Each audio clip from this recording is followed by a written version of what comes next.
ቅዱስ ዮሐንስ አፈወርቅ እንዲህ ይል ነበር እንደ ኢየሱስ ያለ መልካሙ እረኛን ይፈልጉታል ብዙ ሺህ ሰማዕታት በውስጡ ተከማችተዋልና ምክንያቱም ሰማዕቱ ለጌታው ሲል አንዴ ሲሞት እረኛው ግን ለመንጋው ሲል በየዕለቱ ይሞታል የቅዱስ ዮሐንስ አፈወርቅ ታሪክ ቅዱስ ዮሐንስ በ347 ዓመተ ምህረት ተወለደ ባህታዊ ሆኖ እንደ መላእክት ለመኖር ይፈልግ ነበር ነፍሱም ከቀን ወደ ቀን ወደ ዘላለማዊ ሕይወት አዘነበለች ክቡርነቱ ይህች ሴት ግዛቲቱን ለማዳን ሲል በአንደኛው ጦርነት ላይ ሲዋጋ የነበረው ባሏን በጦር ሜዳ አጣለች እና ልጇም ያላባት ብቻውን ቀርቷል ይህንን ረካሽ የሆነውን ደስታ ፍለጋ ይሄ ምን አይነት ረካሽ የሆነ ህይወት ነው እርሷም እድሜዋ እየገፋ ነው እናም ደክማለች ጎዳናውን እንደ ቤቷ ወስደዋለች ወለሉን እንዳልጋዋ ሰማዩን እንደ ጣሪያው አድርጋ ሲርባት ስትታረዝ ክቡርነቱ በራባት ጊዜ ጥቂት ፍራፍሬዎችን ከአንድ ሀብታም እርሻ ወሰደች ጥቂት ፍራፍሬን ወሰደች ረሃቧን ለማስታገስ ብቻ ነው ይሄ ነው ወንጀሏ ክቡርነቱ ይህችን አዛውንት ሴት እንድትቀጣ የሚጠባበቀው ከሳሿ ወንጀለኛ ያስባለት በዚህ ነው እርሶ እስር ቤት ይገባታል የሚሉ ከሆነ መልካም ነው ምክንያቱም ምናልባት ህይወቷን ለማቆየት የሚያስችላት ምግብ እዛ ልታገኝ ስለምትችል ምናልባት እስር ቤት ከኛ ይልቅ ለርሷ ሊራራላት ይችላል አመሰግናለሁ ክቡርነቱ የዚህችን ሴት ችግር ግምት ውስጥ እናስገባ እርሷ ጥፋተኛ ሆና አላገኘናትም ስለዚህም አሁኑኑ ነፃ ትለቀቅ አመሰግናለሁ ልጄ አሁን ወደ ቤቶት መሄድ ይችላል የሚያስፈልጎት ምንም ነገር ካለ እኔ የት እንደሚያገኙኝ ያውቃሉ ልሰጥ የምችለው ምንም ነገር የለኝም ጌታ ላንተም እንዲቆምልህና ህይወትህን እንዲመራልህ ነው የምጠይቀውና የምጸልየው ክርስቲያን ኖት እኔም ማምነው በአንዱ በእግዚአብሔርና የመድህንን መንገድ ባሳየን በአንድያ ልጁ ነው ከጉዳቱ በስተቀር አይኖቹ በደስታ ያንጸባርቃሉ እኔ ዓለምን በሙሉ ትቻለሁ እናም ዋጋዬን ጌታ በሰማይ እንደሚከፍለኝ አምናለሁ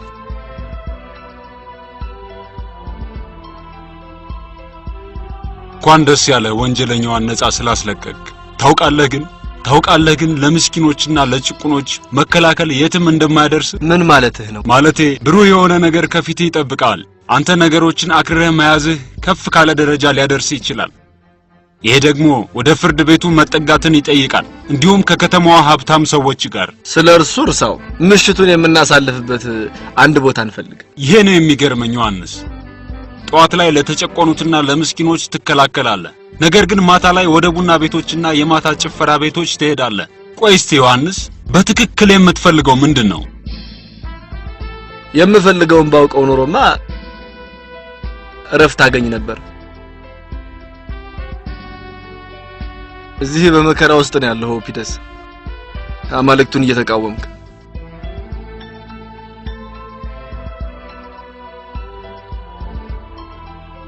ዮሐንስ። አቤት እማዬ። ዛሬም በድጋሚ ወጥተህ ልትሄድ ነው? ላለማምሸት እሞክራለሁ። ካልሆነ ግን ወደ መኝታሽ ሂጂ እና ስለኔም እንዳትጨነቂ። ለምንድን ነው የማልጨነቀው? ያለህኝ ቤተሰብ አንተ ብቻ ነህ። እሺ እማዬ፣ እኔ ግን አሁን ትልቅ ሰው ነኝ። ይሄ ነው በግልጽ እያስጨነቀኝ ያለው። አንተ አድርገህ እናም የራስን ብቻ መንገድ መከተል። ያንዳንዱ ሰው የራሱ የሆነ መንገድ ማግኘት አለበት። እርሱ ብቻ ነው መወሰን ያለበት። መንገድ ወደ እግዚአብሔር የሚመራ ነው። ከልጅነት ጀምሮ እኔ በመልካም መንገድ ነበር የቀረጽኩ። እንዳለመታደል ሆኖ ግን አንተ አፈነገጥክ። ለምን? እኔ ላውቀው አልቻልኩም። በአንድ ሰው ልብ ውስጥ ጥሩና መጥፎ ነገሮች ይዋጋሉ። እናም አንደኛው አንዱን እስኪያሸንፍ ድረስ እጠባበቃለሁ። እና ይቅርታ ልሂድ እባክሽ። ጌታ ሆይ አንተ ብቻ ነህ እርሱ ልትቀይረውና ወደ መልካም መንገድ ልትመራው የምትችለው።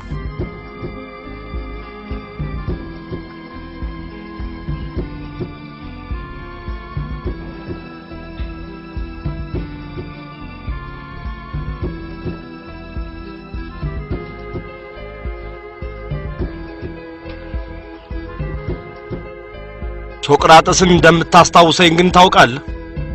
ሶቅራጥስ? እየቀለድክ ነው? አዎ። ሶቅራጥስ መላ ህይወቱን ያሳለፈው እውነት ምንድነው በሚለው የቅዠት ፍልስፍና ላይ ነው። እውነት ነፃነትን ለማግኘት የሚፈልግ ማንኛውም ሰው የሚፈልገው ነገር ነው። ሶቅራጥስና የእርሱም ጊዜ በጣም ሩቅ ነው። ድሪያስ እኔ በምለው በማንኛውም ቃል ይስማማል። በሚገባ እስማማለሁ እንጂ በአሁኑ ሰዓት ልንይዘው የሚገባን መመሪያ ሃይማኖት አልባ መሆንና መመሪያችንም መደሰት ብቻ መሆን አለበት። ኤፒክረስ እንዳለው ኤፒክራኒዝም መሰረት የሚያደርገው ቁስ አካላዊነትን ምንም የሚመልስልን ወይም ወደ እውነት የሚመራ መንገድ የለውም። በኑሮ ውስጥ ያለው ብቸኛ እውነት ሞት ብቻ ነው።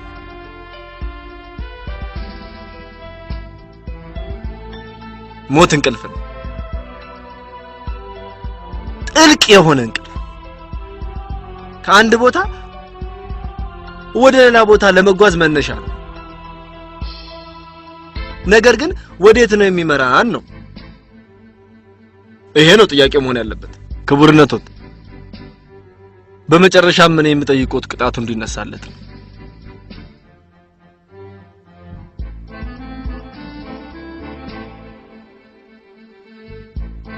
የዚህ ሰው ቅጣቱ ቢነሳለት ምንም ተቃውሞ የለኝም።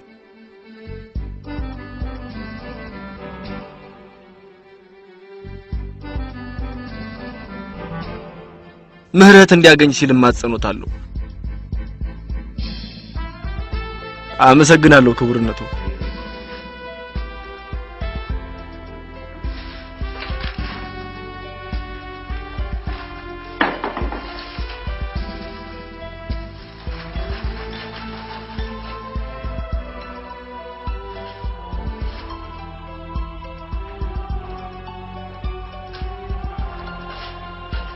ዮሐንስ ምንም የሚያስፈልግህ ነገር የለም? አይ ምንም የለም፣ አመሰግናለሁ። ልወጣ ነው።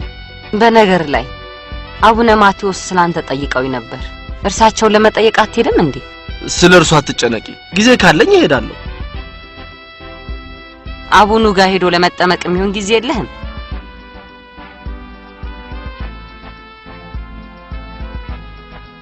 ተረድቼሻለሁ ማየ። ድጋሚ ስላንተ ከጠየቁኝ ምን ብዬ ልንገራቸው? ዮሐንስ እውነትን ፍለጋ ብሎ ጠፍቷል። እናም ሲያገኘው እርሶን ለማየት ይመጣል ባያቸው። ጌታ ሆይ ወደ መንገድህ ምራውና ልቡንም ለእምነት ብርሃን ክፈትለት።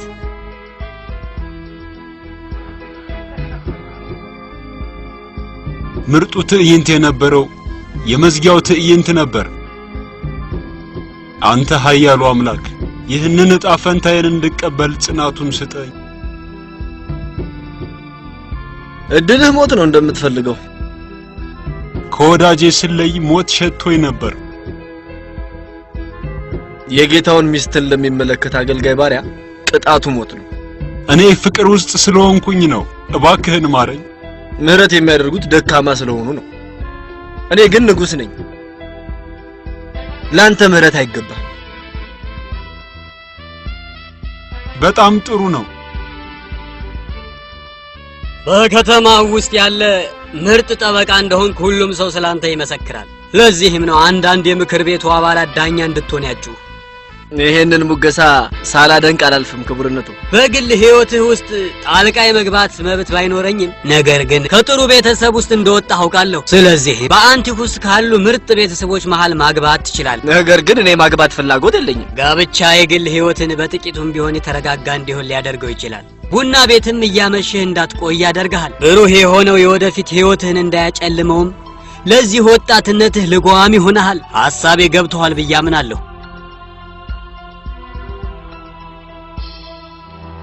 ምንድነው ቁዘማውና ትካዜው? ይሄ ለሁለታችሁም ጥሩ አይደለም እንዴ? ምንድነው የያዘ? መጠጣት አትፈልግም? መሳቅም እንኳን አትፈልግም? ምን ሆነሃል? እንደጠፋው ይሰማኛል። መንታ መንገድ ለኔ የትኛውን መንገድ መያዝ እንዳለብኝ አላወኩም። ለአንተ ፈውስ የሚሆን ፍቱን መዳኛህን እኔ ያውቃለሁ። አሁን ሶሊያና ትመጣለች እናም እርሷ ከአንተ ጋር ትቀመጣለች። አንድ እርሷ ብቻ ነች አንተን ከሐዘንና ከድብርት ልታላቅቅ የምትችለው። እንዴት አድርጋ እንደሆነ ታውቃለህ? አልፈልግም። ስለ ሶሊያና እርሳውና ሄደን የቦክስ ግጥሚያ እንመልከት። እኔ ምንም ነገር አልፈልግም። ቲያትር ነው መፍትሄው። የኦዲፐስ ድራማ መግቢያ ትኬት አለኝ። አልፈልግም ብዬ ነገርኩ። የሆነ ቦታ ሄደን ዘና እንበላ። ካልሆነ ነይ ሄጃለሁ።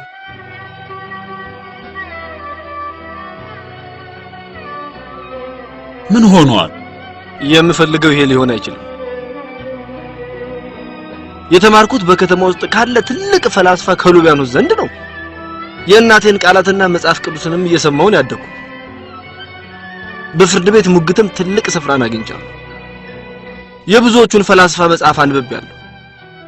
ከዛ ሁሉ በኋላ ግን የዓለምን ደስታ ወደ እኔ ለመሳብ ስፈልግ ራሴን አገኘሁት። እኔ ራሴን መረዳት አልቻልኩም። ምንም ነገር ልረዳ አልቻልኩም። ሰላምን ማግኘት አልቻልኩም። ከማህበረሰቡ ወጥቻለሁ። በሰዎች ሁሉ መሃል እንኳን እንግዳነት ይሰማኛል። ይህንን ዓለም የሚቆጣጠሯት አማልክቶች መሆናቸውን መረዳት ይኖርብሃል። አማልክቶቹን የማይታዘዛቸው እርሱ በፍጹም ሰላምን ሊያገኝ አይችልም። ኢየሱስ ክርስቶስ ልበ ንጹሃን የተባረኩ ናቸው እግዚአብሔርን ይመለከቱታልና ብሏል። የመጽሐፍ ቅዱስን ቃላት በልብ ውስጥ ጠብቃቸው፣ ወደ መልካም መንገድ ይመሩሃል።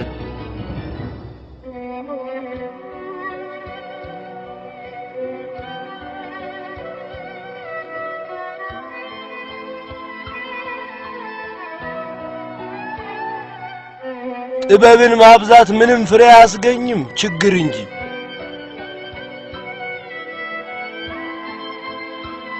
ጥበብን ማብዛት ምንም ፍሬ አያስገኝም፣ ችግር እንጂ።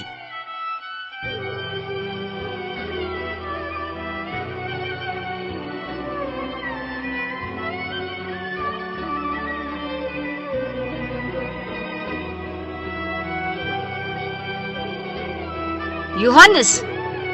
አቤት እማዬ። ምንም የሚያስፈልግህ ነገር የለም? አይ አልፈልግም። ለነገ ጉዳይ ጽፌ መጨረስ ያለብኝ አንድ በጣም አስፈላጊ ሆነ ማስታወሻ አለኝ። ከዛም ትንሽ ወጣ እላለሁ። እንደተለመደው ንጋት ላይ ነው የምትመጣው? እባክሽ እማዬ፣ ደክሞኛል። ልከተል ያልቻልኩት ምክርሽን ለመስማት ዝግጁ አይደለሁም። ዛሬ ምሽት አትወጣም። አንድ እንግዳ ሊጎበኝ ይፈልጋል። ለረጅም ዓመታት ያላየው ግን በጣም ወዳጅ ሆነ ሰው። ማንን ማለትሽ ነው? ጥርጣሬ ትክክል ነው። ባስሌዎስ። የተከበርከው ጓደኛ ዮሐንስ፣ ሁለታችሁንም ብቻችሁን ትቻችሁ ሊድና ለእናንተ የሚሆን ምግብ ላዘጋጅ። ግባ። መልእክት ልከሽበት ነው?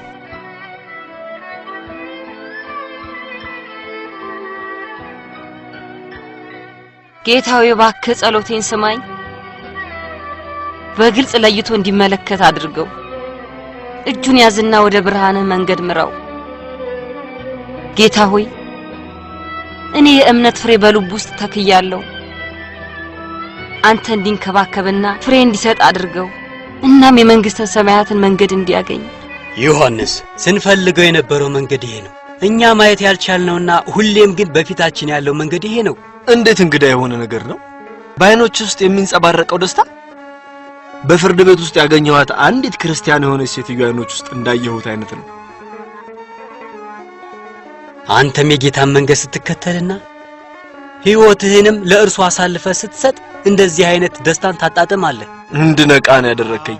መጽሐፍ ቅዱስን እንድታነብ ፈልጋለሁ። ጥሩ የሆነውን ክፍል አንብቤያለሁ። ከልብህ እንድታነበው ፈልጋለሁ። ፍልስፍናና ሎጂክን ስናጠና ብቸኛው መሳሪያችን የነበረው አእምሮአችን ነበር። ወደ ጌታ ለማምራት መሳሪያ መሆን ያለበት ልብህ ነው።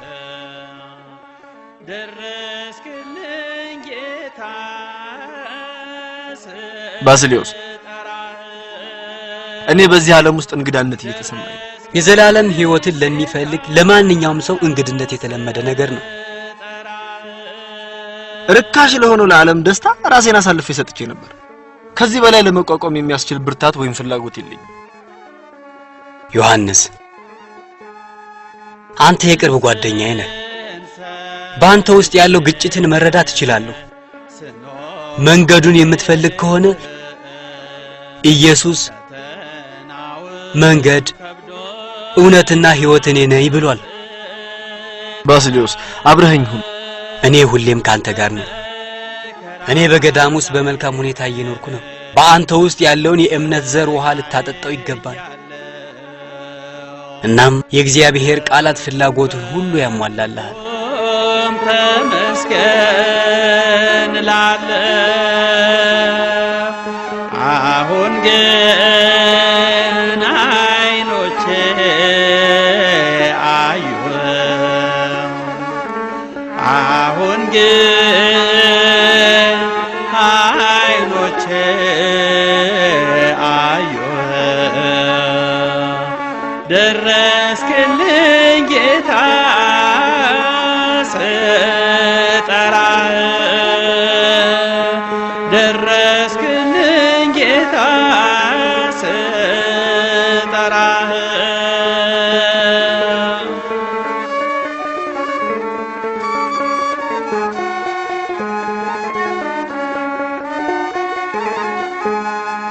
ሀብትና ንብረቴን ልጆቼን አጥቼ አካላቴ ተልቶ ጎስቆዬ ከርፍቼ ሁሉም ሲጸየፈኝ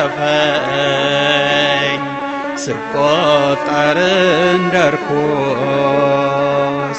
የሚያጽናናኝ ጠፍቶ እንባዬንም ሳፈስ አሁን ግን አይኖቼ አዩህ አሁን ግን አይኖቼ አዩህ ደረስክልኝ ጌታ ስጠራህ ደረስክልኝ ጌታ ስጠራህ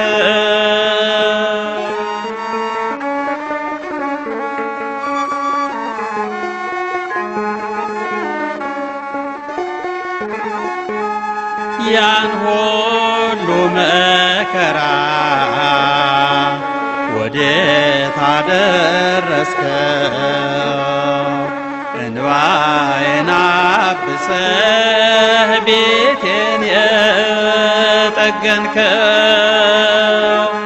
ሀብትና ንብረቴን እጥፍ አድርገህ ሐዘኔን ለውጠህ ደስታዬን መለስከው።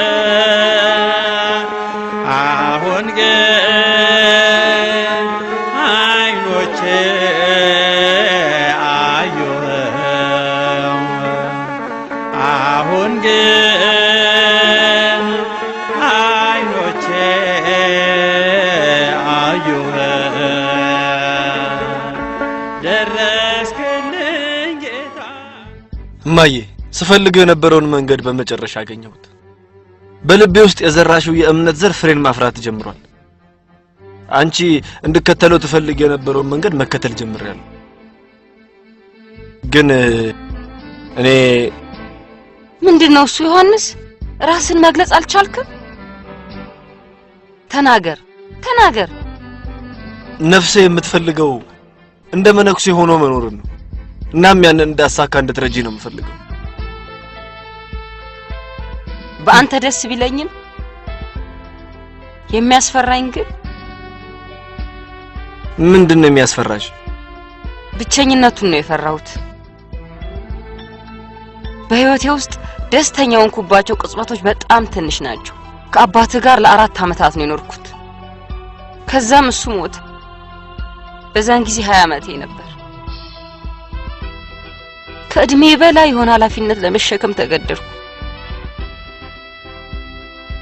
ሁሉም ሰው ድጋሚ እንዳገባ ይመክረኝ ነበር። እኔ ግን ተቃወምኩ። የመልካሙን ባለቤቴን ቦታ ማንም ሰው እንዲወስድ አልፈቀድኩ። እና በህይወቴ ሙሉ በቁርጠኝነት ላንተ ስለመኖር ወሰንኩ። አንተ ለማሳደግ ብዬ በብዙ ውጣ ውረዶች ውስጥ በጽናት አልፌያለሁ።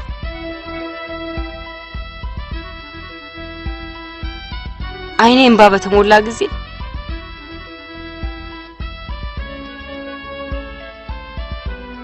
ልታብስልኝ የምትችለው አንተ ብቻ ነህ ብዬ ለራሴ እል ነበር።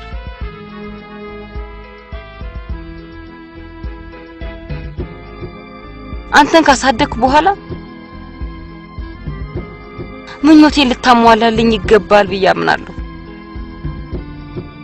በጭራሽ ካንቺ ምንም የማጎድለው ነገር የለም። አንተን የምጠይቅህ ከኔ ጋር እንድትቆይ ብቻ ነው። ገዳማዊ ህይወት መቀበል ከፈለግ እኔ እስክሞት ድረስ ቆይ። እኔ ረጅም ጊዜ አልቆይም። የአባትን መለየት ተቋቁሜያለሁ። ካንተ ጋር መለየትን ግን በፍጹም መቋቋም አልችልም። ጌታ ሆይ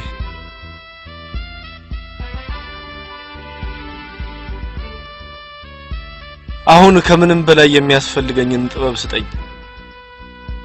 መከተል ወዳለብኝ መንገድ አንተ ምራኝ።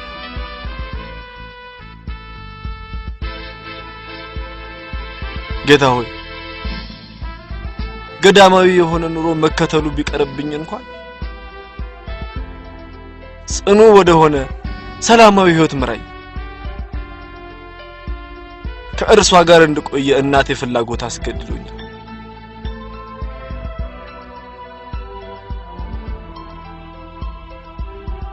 ኢየሱስ ሆይ ውሳኔ ስህተት ነበር ወይስ መቀበል የነበረብኝ ምርጫ ይሄንን ነበር? ምን እንደሚሰማ አውቃለሁ። ገዳማዊ ህይወትን ለመቀበል ፍላጎት አለ። እኔ ምኞቴ ዓለምን ለመተውና ለጌታ ተወስኜ መኖር ነው የምፈልገው። ነገር ግን የእናቴን ባሸነፈኝ። ገዳማዊነት የኑሮ መንገድ አይደለም፣ ውስጣዊ ስሜት ነው። ያንን ፍላጎት ደግሞ ከእናትህ ሳትለይ ማሳካት ትችላለህ። ዮሐንስ ክፍሉን ወደ በዓትነት ቀየረው ማለት ይቻላል። እንደ ገዳማዊ አይነት ኑሮን ይኖርበት ጀመር። እንዲሁም ሁል ጊዜ ጌታን ያወድስበታል። አብዝቶም ይጸልይ ነበር። የሚመገበውም በጥቂቱ ነበር።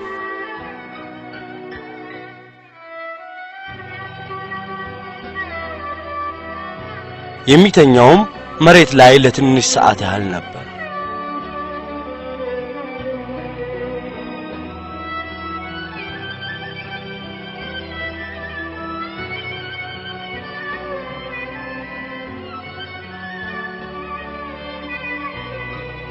እናቴ ህይወትሽ እንደነዚህ እንደ ብዙሃኑ አንድ ቀን ያልፋል። እናም ትውስታ ትሆኛለሽ። መርሳት የተፈጥሮ ባህሪያችን ነውና ጌታ ሆይ እባክህ በሰማይ ተቀበላት፣ በጻድቃንና በቅዱሳን መሃል ቦታ አዘጋጅላት።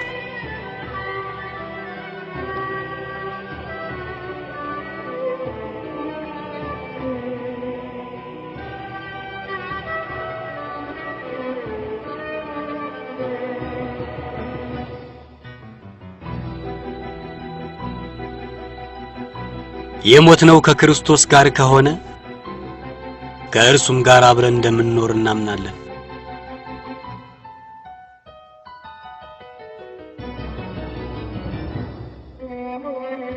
በገዳም ውስጥ መኖር ማለት ከምድር ወደ ሰማይ እንደመነጠቅ ነው።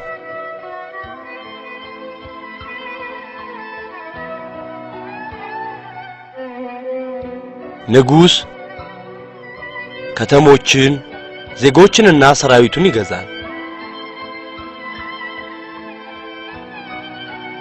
መነኩሴ ግን ራሱን ነው የሚገዛው። ንጉስ ከጠላቶቹ ጋር ይዋጋል፣ ግዛቱን ለማስፋትና ሀብቱን ለመጨመር። መነኩሴ ግን ከሰይጣን ጋር ይዋጋል፣ ነፍሳትን ለመምራት።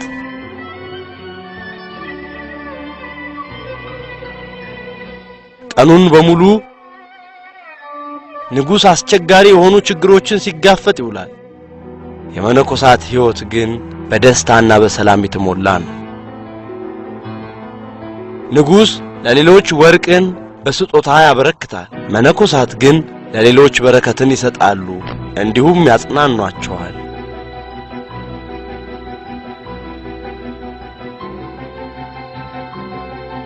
ዮሐንስ ለ4 ዓመታት ከሌሎች መነኮሳት ጋር በካሳውስ ገዳም ውስጥ ኖረ። ከዛም ለ2 ዓመታት ለብቻው ተለይቶ ራሱን ከእንቅልፍ ከልክሎና መጽሐፍ ቅዱስን በጉጉት እያጠና ኖረ፣ ታሞ እስከወደቀበት ጊዜ ድረስ። ስለዚህም ወደ አንቲክ ተጓዘ ሕክምና ፍለጋ። እርሱም በ386 ዓመተ ምህረት የቅዱስ ጳውሎስ ቤተክርስቲያን ካህን ሆነ። ጌታ እናንተን ለመባረክ እኔን ስለተጠቀመብኝ አመሰግነዋለሁ። እናም ለእርሱ የተገባው ለመሆን እመኛለሁ። ምክንያቱም ጌታ ካህን እንደሆነ አድርጎኛል። አብረን ደረታችንን እየደቃን ይቅርታን ጠይቅ፣ እንዲሁም የጌታን ምህረት እንድናገኝ፣ እንዲሁም እኔም ቅስናዬን በሰላም እንድፈጽም።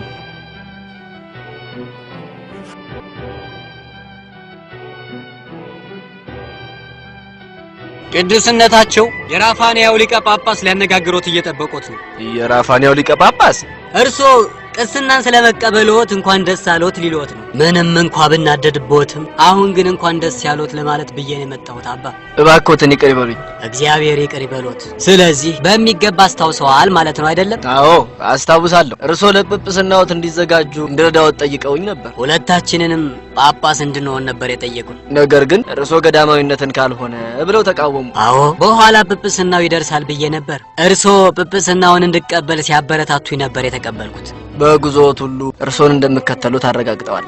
ነገር ግን አታለውኛል። እርሶ እኔ ጵጵስናን እንድቀበል አበረታተውኝ የገቡልኝ ቃሎትን አፍርሰው ወደ ገዳማዊ ሕይወት ብቻዎትን ተመልሰው ሄደው ሲደሰቱ ከረሙ። ብቻዎትን ሁሌም የምፈልገውንና የምመኘውን የምናኔን ሕይወት በድል ፈጸሙ። የወቀሱኝ ደብዳቤዎትን መልስ ስመልስ ለዚህ አገልግሎት እኔ ዝግጁ አይደለሁም ብዬ ጽፌልዎት ነበር። እኔን ትተው ገዳማዊ ሕይወትን ሲመሩና ሲያጣጥሙ መቆየቶት ይቅርታ የማይባል ነገር ነው። ከእርሶ ጋር እንድጋራ ፍላጎት ስላልነበሩት ነበር። ምናኔን በሚገባ ላጣጥመው አልቻልኩም። ምክንያቱም በሽታዬ ትቼ እንደወጣ አስገድዶኛል። ስለዚህም ገዳሙን ትቼ ሕክምና ለማግኘት ወደ አንቲክ ሄድኩኝ። በድቁና 5 ዓመታትን ካገለገልኩ በኋላ ቅስና እንድቀበል ነበር የጌታ ፈቃድ የሆነው። ካህን መሆኖት በጣም ነው ደስ ያለኝ። በአሁኑ ሰዓት ክርስትና አይምሮ ይፈልጋል። መናፍቃንን መጋፈጥ መቻል ያስፈልጋል። ለዛ ደግሞ እርሶ በጣም ተመራጭ ነዎት። ያደረጉኝን ነገር ግን አሁንም ድረስ አልረሳሁሎትም። ይቅርታዎትን እለምናለሁ። እባክዎትን ይቅር ይበሉኝ። ከታላቁ ንጉሥ ከቴዎዶስ ለሕዝቡ የተላለፈ መልእክት። በግዛቲቱ ሁሉ ላለው ሕዝብ ምኞቱንና ፍላጎቱን ለመመለስ በሚል የንጉሡን 10ኛ በዓለ ሹመት ለማክበርና የልጃቸውን አርካዲየስን 5ኛውን በዓለ ሲመት በሕጉ መሠረት እንዲከበር ይደረጋል።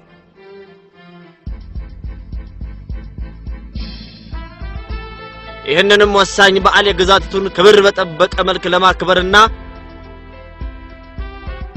በግዛቲቱም በሁሉም ስፍራዎች እንዲከበር ለማድረግ እንዲቻል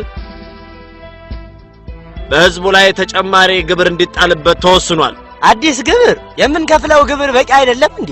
የበፊቱንም ግብር መክፈል አልቻልንም። እንደገና አዲስ ግብር ትጥሉብናላችሁ። የግድ መክፈል አለባችሁ። እናም በዓሉ በሰዓቱ እንዲከበር ለማድረግ እኛ ምንም ፈንጠዝያ አንፈልግም። እኛ የምንፈልገው ልጆቻችንን መመገብና እንዳይበርዳቸው ልብስ ልናለብሳቸው ነው የምንፈልገው። ይሄን መያዙ የትም አያደርሶትም። አዋጁ የታተመው በንጉሡ ነው። ንጉሡ እኛ እንዴት እንደምንኖር ቢያውቁ ኖሮ በእኛ ላይ አዲስ ግብር ባልጣሉ ነበር። እኔ በበኩሌ አልከፍልም። እኔም አልከፍልም። እኛም አንከፍልም። አዋጁን የሚቃወም ሰው ወደ እስር ቤት ይገባል። ከዚህ ሕይወት ይልቅ እስር ቤት የተሻለ ነው። ይሄ ተገቢ አይደለም። እሰሯቸው። ይሄ ቅስፈት ነው። ምን አይነት ነገር እንደሚያስከትልም አይታወቅም። ሕዝቡ ላለመክፈል የፈለጉት አዲሱን ግብር ብቻ አይደለም፣ ሐውልቱንም ይወገድልን ነው ያሉት። ያ ደግሞ ለንጉሡ ስድብ ነው። በእርግጠኝነት ይሄ ስድብ አያስቀጣም ማለት አይቻልም። ንጉሡን ማግኘት አለብኝ ብዬ ነው ያሰብኩት። ማድረግ የለበትም ክብርነቶት። ለእርሶ ወደዛ መሄድ አደገኛ ነው። ሕይወቶትንም አደጋ ላይ ሊጥሉት ይችላሉ። መልካም እረኛ ለበጎቹ ራሱን አሳልፎ ይሰጣል። ቁስጥንጥንያ በ387 ዓመተ ምህረት እስካሁን ማንንም ተጠያቂ አላደረግም። እዚህ ከተማ ውስጥ በጉዳዩ ላይ ለተሳተፉት ዜጎች በሙሉ ግን ወንጀል መሆኑን ገልጸንላቸው።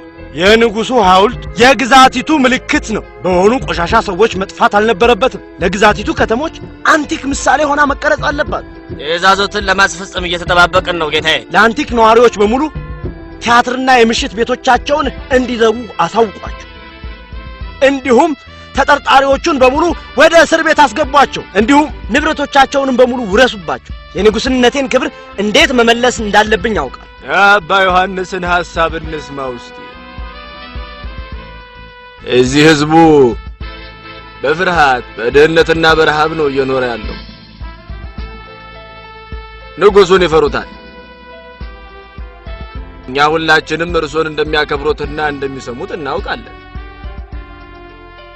ስለዚህም የንጉሡን ቁጣ በእርግጠኝነት ማስቀየር ይችላሉ። በጌታ እርዳታ እሄዳለሁ።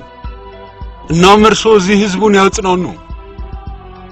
በቤተ ክርስቲያን ውስጥ ሰብስባቸውና ፍርሃታቸውን ሁሉ አስወግዱ። ጸልዩ። እናም በእርግጠኝነት ጌታ ለሕዝቡ ምሕረት ያደርጋል። ወዳጆች፣ ፍርሃትን ከልባችሁ አውጥታችሁ ጣሉት። አማኝ የሆነ ሰው በእምነቱ ላይ እንዳለት የጸና ሰው ነው። የዚህ ዓለም ወጀብ የቱንም ያህል ቢሆን አያነቃንቀው። ስለዚህ ተስፋችንን በእግዚአብሔር ላይ እንጣለው፣ ሌላ በማንም ላይ አይደለም። ከዚህ ቀውስ ሊያድነን የሚችለው እርሱ ብቻ ነው። ጭንቀታችሁን ሁሉ በእርሱ ላይ ጣሉት፣ እርሱ ስለ እናንተ ያስባልና። እናም ያለ እርሱ እኛ ምንም ማድረግ አንችልም። ወዳጆቼ፣ የማረጋግጥላችሁ አቡነ ቪልቪያን ወደዛ ሄደዋል ለሕዝባቸው ንጉሡን ለመማለድ። እኛ እምነታችን በጌታ ላይ ነው። እርሱ የአቡኑን ቃል ተጠቅሞ የንጉሡን ቁጣ እንዲያበርድል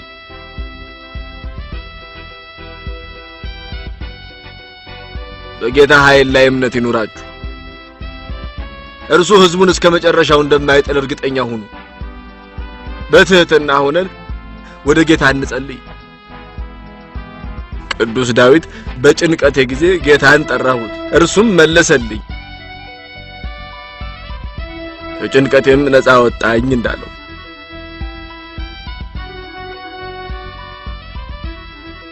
የእርሶ መምጣት ታላቅ በረከት ነው። ነገር ግን ትእዛዜን አዝዣለሁ፣ እንደገና ልመልሰው አልችልም። የአንቲካ ሰዎች በተፈጠረው ነገር በሙሉ ተጸጽተዋል። እናም እርሶ ይቅርታ እንደሚያደርጉላቸው ተስፋ አድርገዋል። ይቅርታ የደካማነት ምልክት ነው እና እኔ ደግሞ በጭራሽ ደካማ ሆኜ አላውቅም። ህዝቦት እንዲወዶት ነው ወይስ እንዲፈራዎት ነው የሚፈልጉት?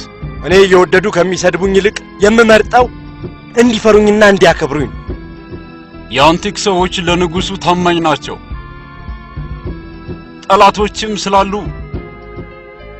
ይህንን እድል በመጠቀም እንዳያባብሱት ባይደክሙ ይሻሎታል። ምክንያቱም ምንም ጥቅም የለውም። እነዚህ የኔ ቃላት አይደሉም። እኔ የመጣሁት በእግዚአብሔር ስም ነው። እግዚአብሔር መልካም ነው። እናም የተሳሳተ ሰው መቀጣት አለበት። የህዝቡን በደልና መተላለፋቸውን ይቅር ቢሏቸው ጌታ እርሶንም ይቅር ይሎታል። ስድቡን እንዲቀበል ነው የሚፈልጉት? ኢየሱስ ስድብን ተቀብሎ ለጠላቶቹ ይቅርታን ለምኗል። ሌሎችን ይቅር የማይሉ ከሆነ ጌታንም ይቅርታ እንዲያደርግሎት መጠየቅ የለቦትም። እኔ ሰው ነኝ። ስለተሰደብኩ ለመበቀል ፈልጌ ነው። እኔም የኢየሱስን ቃል ወደ እርሶ ተሸክሜ የማደርስ መልእክተኛ ብቻ ነኝ። እነርሱን መቀበል ወይም አለመቀበል የእርሶ ፋንታ ነው። የጌታ ሰላም ከእርሶ ጋር ይሁን። ይቆዩኝ አባቴ።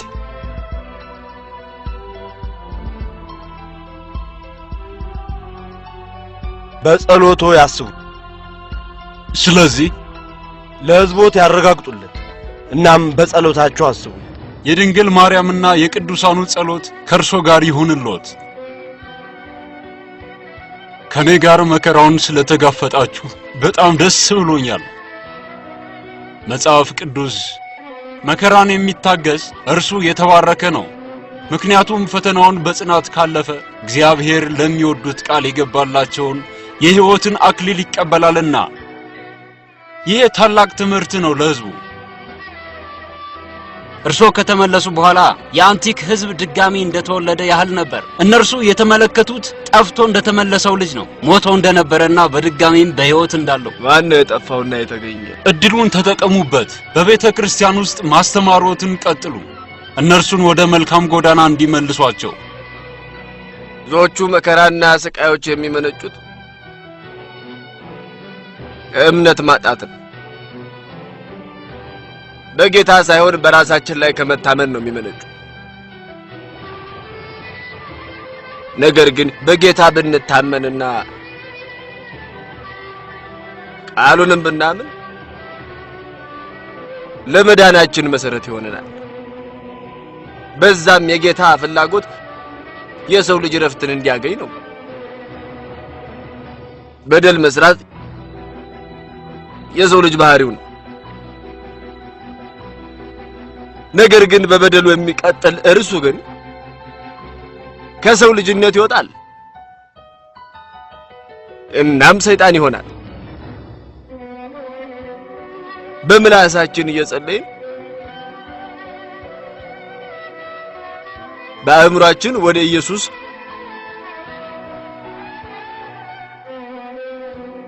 ወደ ሰማይ ተነጥቆ ከእርሱ ጋር መሆን መቻል አለበት። ስንጸልይ መሆን ያለበት እንደዚህ ነው። ማዘን የማትፈልጉ ከሆነ ማንንም እንዲያዝን አታድርጉ።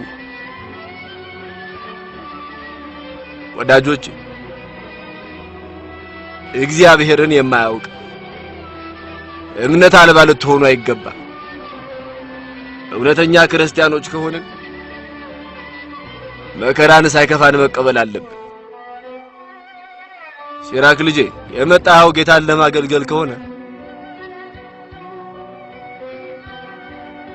ራስህን ለመከራ አዘጋጅ እንዳለው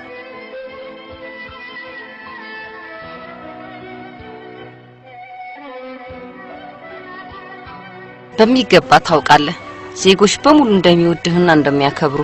የምርሽን ነው? ምን ማለትህ ነው? አባቴ አጼ ቴዎዲያሶስ በሕዝቡ ዘንድ በጣም ይወደድ እንደነበረ ታውቂያለሽ። እርሱ ከሞተ በኋላ የእርሱን ቦታ ተክቼ በትረ መንግስቱን ያስኩ። ነገር ግን ለዓመታት በመንበሩ ላይ በሆነም እንዳለመታደል እርሱ በሕዝቡ ዘንድ ያለውን ቦታ የተካው አይመስለኝም። በማንኛውም ንጉስ ይሄ የተለመደ ነው፣ ለሕዝቡ መጨነቅና ማሰብ። ቃሎችሽ ያጽናኑኛል። አትጠራጠር። በንግስና ዘመኖች የተሻለ ነገር እንደምታደርግ አትጠራጠር። በትክክል የአንቺ ከጎኔ መሆን ያጠነክረኛል። የዜጎቹንም ጉዳዮች በማዘጋጀት ትረጅኛለሽ። ለኔ ታላቅ ደስታ ነው ያንተ ሚስት ሆኜ ካንተ ጋር በመቆሜ።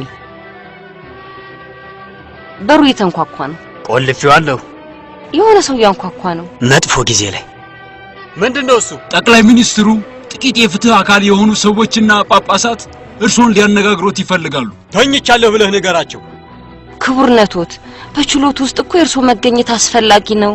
ነገር ግን ከአንቺ ጋር በፍቅር መሆን እፈልጋለሁ። ክቡርነቶት።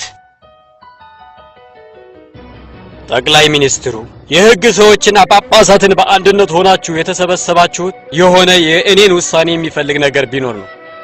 እኛ ሁሌም የንጉሱ ጥበብ ያስፈልገናል፣ በተለይ በአስቸኳይ መፍትሄ የሚያሻው ነገር ሲያጋጥመን። በትክክል የቁስጥንጥንያ ህዝብ በአቡነ ኔክታሪዮስ ሞት ከፍተኛ የሆነ ሐዘን ተሰምቶታል። ህዝቡ ምን ያህል ይወዳቸው እንደነበር አውቃለሁ። ግን ምንድነው ማድረግ ያለብን? የእግዚአብሔር ፈቃድ ነው። ስለዚህም ህዝቡ ያንን መቀበል አለበት። አሁን ምንም ፓትርያርክ እንደሌለ እንዳይዘነጉት። ህዝቡ አዲሱ ፓትርያርክ ማን ይሆናል እያለ በጉጉት እየተጠባበቀ ነው። ያንን ምርጫ ለማድረግ እናንተ ከእኔ የተሻላችሁ ናችሁ። እኔ አባ ዮሐንስ አፈወርቅን አጭቻለሁ። ያ በጣም ጥሩ ምርጫ ነው። ስለ እርሳቸው ብዙ ሰምቻለሁ። የሚናገሯቸው ቃላት በጣም ልብ የሚነኩ ናቸው። እንዲሁም ህዝቡም ይወዳቸዋል። እውነት ነው። እኔ ምንም ተቃውሞ የለኝም። አዋጁን ጻፉትና ከዛ እኔ አሁኑኑ ማህተሜን አትምበታለሁ። እንደዛ ቀላል አይደለም። አዎ የአንቲክ ህዝብ የሚወዱትን አስተማሪያቸውን በቀላሉ አይሰጡንም። የከተማቸው ምልክት ነው። ንጉሱ እርሱን ፓትርያርክ እንዲሆን በማህተሙ ቢያጨውም እንኳን አባ ዮሐንስ በአንቲክ ውስጥ ነው የሚያገለግሉት። ለ12 ዓመታት ያህል ህዝቡ እርሱ ሊሄድ መሆኑን ሲያውቁ ልንቋቋመው የማንችለው ችግር ሊገጥመን ይችላል። ስለዚህ ምንድነው መፍትሄው? ጉዳዩን ለኔ የሚተውልኝ ከሆነ ጉዳዩን በራሴ መንገድ ልመለከተው እችላለሁ። ምንድነው እርሱ? በጣም አስፈላጊ ለሆነ ጉዳይ እንደምትፈልጉኝ ሰምቼ ነበር። አንቲክ ድረስ ተጉዛችሁ እንድትመጡ ያደረጋችሁ ምንድነው? የሆነ ልንጠይቆት የፈለግነው ነገር አለ። እናም እንደሚፈጽሙልንም ተስፋ እናደርጋለን። የሚቻለኝ ከሆነ አደርጋለሁ። ከኛ ጋር እንዲመጡ እንፈልጋለን። የአንድ ሰማዕትንም አጽም እንዲጎበኙልን። ስለ እርሶም በዝና የሰሙት ቤተሰቦቹም የእርሶን ትምህርት በጉብኝቶት ወቅት ሊሰሙ ይፈልጋሉ። ጉዳዩ ያማ ከሆነ በረከቱ እንደውም ለኔ ነው። እንዲሁም እነርሱ የፈለጉትን ማድረግ ግዴታዬም ጭምር ነው። መቼ ነው ለመሄድ ያሰባችሁት? አመሻሹ ላይ ሳይታወቅ ማታ ላይ ከከተማው ይዘዋቸው ሊሄዱ ነው። እርሳቸውም ራሳቸው ንጉሱን ለማግኘት እንደሚሄዱ አላወቁም። አባ ዮሐንስ ለዚህ ቦታ የሚመጥኑ ሰው ናቸው። የእርሳቸውን ብዙ ስብከቶች ሰምቻለሁ። ቃሎቻቸው ደስ የሚሉ ናቸው። ልብ ውስጥ ዘልቀው በመግባት የሚያሳምኑ ናቸው። እንደሚሉት ከሆነ የአንቲክ ህዝብ ይቆጣል ነው የሚሉት። አባ ዮሐንስ በአንድ ቀን ትተዋቸው እንዲሄዱ ሲሰሙ የሚያምኑ አይመስለኝም። የቁስጥንጥንያ ሰዎች በይበልጥ ነው የሚፈልጓቸው። የሚቀበሉት ይመስላችኋል? ንጉሱ በእርግጠኝነት ያሳምኗቸዋል። የቁስጥንጥንያ ሊቀ ጳጳስ እንዲሆኑ ስንመርጦት በአንቲክ ያደረጉትን አገልግሎትን መሰረት አድርገን ብቻ አይደለም፣ ነገር ግን በሁሉም ቦታ ያሉ ሰዎች ሁሉ ፍላጎትም ስለሆነ ጭምር ነው። ህዝቡም የእርሶን ሊቀ ጳጳስ መሆን እየተጠባበቀ ነው። በትክክል ሁላችንም ምን ያህል ከአንቲክስ ጋር እንደተቆራኙ እናውቃለን። ነገር ግን የአቡነ ኔክታሪዮስ ሞት ህዝቡን ሁሉ አስደንግጧል። በዛ ላይ ደግሞ እርሶ ይህንን አልቀበልም ካሉ የባሰ ሐዘናቸውን ይጨምሩባቸዋል። የንጉሱም የመጀመሪያው ዓላማው ማሟላት እንደሆነ ያውቃሉ።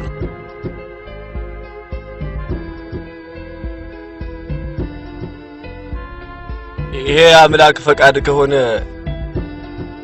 በትህትና ከመቀበል ውጭ እንዴት ልቃወም እችላለሁ?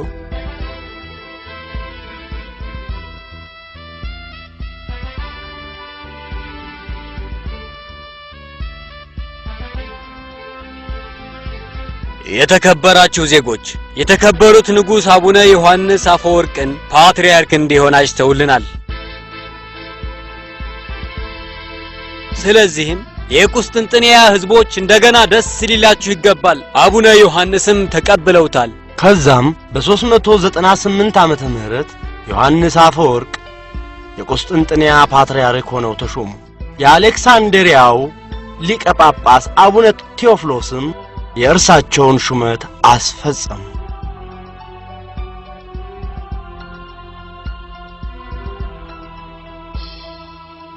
ወዳጆቼ ከእግዚአብሔር በኋላ በልቤ ውስጥ ትልቅ ቦታ የምሰጠውና ከእናንተ ይልቅ የማከብረው ሌላ የለም። እኔም ማረባ ምስኪን ሰው ነኝ።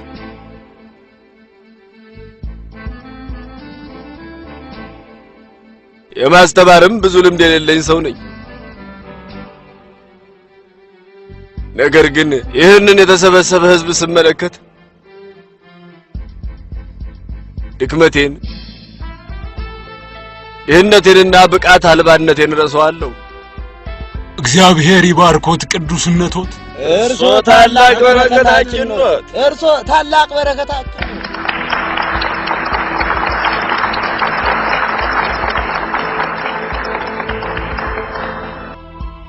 እባካችሁን እኔን እንድታሞግሱኝ ወይም እንድታጨበጭቡልኝ ወይም እንድታወድሱኝ አልፈልግም። እኔ የምፈልገው በዝምታ ከልባችሁ ሆናችሁ እንድታደምጡኝና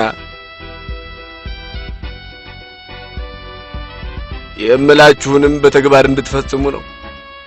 ምኞቴና ፍላጎቴም ይሄው ነው። ንጉሡ ምናልባት እንደ ስድብ ሊቆጥሩብን ይችሉ ይሆናል። እናም የእርሳቸውን ፍላጎት የተጋፋናቸውና መፈራታቸውንም የምናጠፋ ሊመስላቸው ይችላል። ከንጉሡ በላይ መፍራት የሚገባን የጌታን ቁጣ ነው። ይቅርታ አድርጉልኝና ንጉሡ እርሶ ፓትርያርክ መሆኖትን አስመልክተው ያዘጋጁት ግብዣ ላይ ለምን እንደማንሄድ ምክንያቱ አልታየኝም። ይሄ ግብዣ ለካህናት በሚሆን መልኩ ሳይሆን የተዘጋጀው ለሕግ ሰዎች በሚሆን መልኩ እንደተዘጋጀ ስለተረዳሁ ነው። የእርሶ ፍላጎት ይሄ ከሆነ እኛ ያለን አንድ ምርጫ ብቻ ነው። ምንድነው እርሱ? ንጉሡንና ሚስቱን በዚህ በፓትርያርኩ ጽሕፈት ቤት መጋበዝ ነው የሚሆነው። ይሄ ጥሩ መፍትሄ ነው። ከዛም በሳምንቱ ለሕግ ሰዎች ግብዣ እናደርግላቸዋለን። እኛ ግብዣ መጥራታችን ንጉሡ ልባቸው ሊነካ ይችላል። ምን ይመስሎታል ታዲያ ቅዱስነቱ? በፓትርያርክ ጽሕፈት ቤት ውስጥ ምንም አይነት ድግስና ፈንጠዝያ እንዳይደረግ ከልክያለሁ። ነገር ግን ቅዱስነቱ ይሄ የዚህን ግብዣ ወጪ ለምስኪኖች እንዲውል እፈልጋለሁ። ይሄንን ግብዣ ተውነው ማለት ከትላልቅ የሕግ ሰዎችና ባለስልጣኖች ጋር የምንገናኝበትን እድል ወርውረን ጣል ማለት ነው። ይሄ ግብዣ የቤተ ክርስቲያኒቱን ጉዳይና የሀገረ ስብከቱንም ጉዳይ አስሮ ለመያዝ ይረዳን ነበር። የቤተ ክርስቲያን ጉዳይ የሚያስፈጽሙት የሕግ ሰዎች አይደሉም፣ ለሕዝቡ የሚጠነቀቀው ጌታ ብቻ ነው። ከሕግ ሰዎች ጋር ያለን ግንኙነትም መልካም መሆን አለበት። በምዕመኑ ወጪ ግን መሆን የለበትም። ለምዕመኑ ፍላጎት ብለን ነው የምናደርገው እኮ። ጠቅላይ ሚኒስትሩ አትሮፒየስም ማስረጃ ሊሆን ይችላል። በአንድ ወቅት ቤተ ክርስቲያን ጥገኝነት የመስጠት መብቷን ለመንጠቅ የሚያስችለን አዋጅ ሊወጣ ሲል ከእርሱ ጋር ባለን መልካም ግንኙነት የተነሳ ቃሉን እንዲያጥፋ አድርገነዋል። ግንኙነታችን መልካም ካልሆነ ይህንን አዋጅ በማንኛውም ሰዓት መልሶ ሊያነሳው ይችላል። ጠቅላይ ሚኒስትር አትሮፒየስን አሁኑኑ ለማግኘት እሞክራለሁ። ብዙ ነገሮች ላይ ገደብ ሊኖረን ይገባል። የእርስዎ ጉብኝት ለኛ ትልቅ በረከት ነው። እኛ ተስፋ ስናደርግ ነበር ቅዱስነቱ። እነርሱ እንዳሉኝ ከሆነ ንግሥት ኤፍዶኪያ ከመላው ዓለም ያለውን ጸጋና ክብር ትሰማለች። ኦሎምፒየስ ደግሞ የዓለምን ጸሎት ትሰማለች አሉ። እናት ኦሎምፒየስን ለማግኘት ፍላጎት ነበረኝ። የክርስቶስ ልጆችን ለማገልገል ራሷን አሳልፋ የሰጠች ሴት ነች። ጌታ በጣም መልካም አድርጎልኛል፣ የእርሱ ልጆች እንዳገለግል ስልጣኑን ስለሰጠኝ።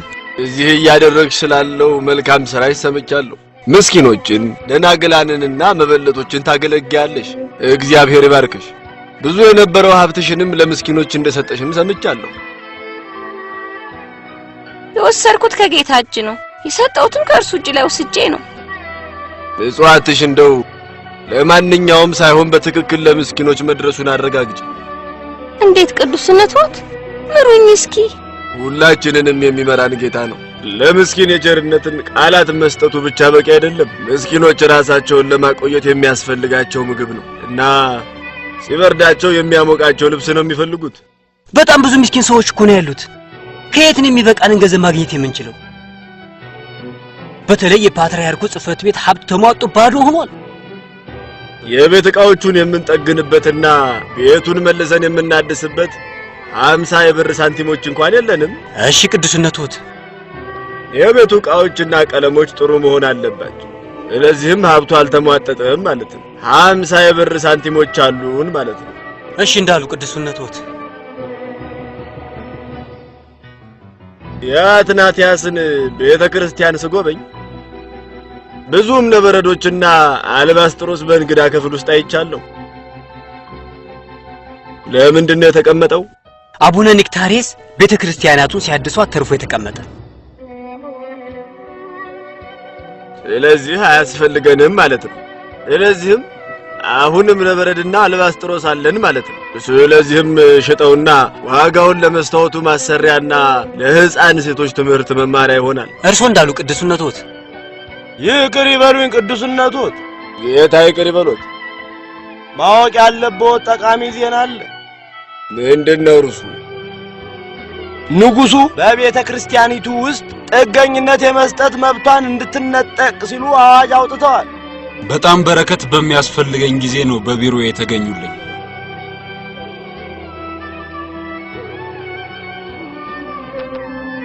ነገር ግን ንጉሱ የህዝቡ ወሳኝ ፍላጎት ካልሆነ በስተቀር በማንኛውም ጉዳይ ላይ በጭራሽ እንደማይስማሙ ያውቃሉ።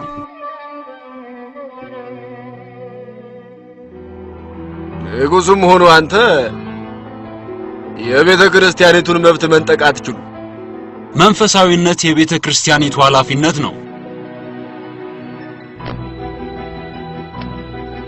ማንኛውም ከግዛቱ ህግ ጋር የሚያያዝ ማንኛውም ጉዳይ ግን ኃላፊነቱ የንጉሱና የሚኒስትሮቹ ነው።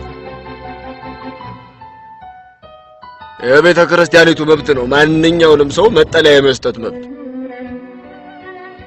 ሰውየው በህግ የሚፈለግ ወንጀለኛ ቢሆንም እንኳን አብዛኛውን ጊዜ በቤተ ክርስቲያን ውስጥ የሚጠለሉት በሌሎች ሰዎች ፍትህ የተጓደለባቸው ሰዎች ናቸው። በግልጽ ሐሳባችን የተለያየ ነው። ስለዚህም ስምምነት ላይ መድረስ አንችልም። እዚህ የመጣሁት ስምምነት ላይ ለመድረስ አይደለም። ታዲያ ለምንድን ነው የመጣኸው? በቤተ ክርስቲያን ጉዳይ ውስጥ ማንንም ሰው ጣልቃ መግባት እንደማይችል ልነግርህ ነው።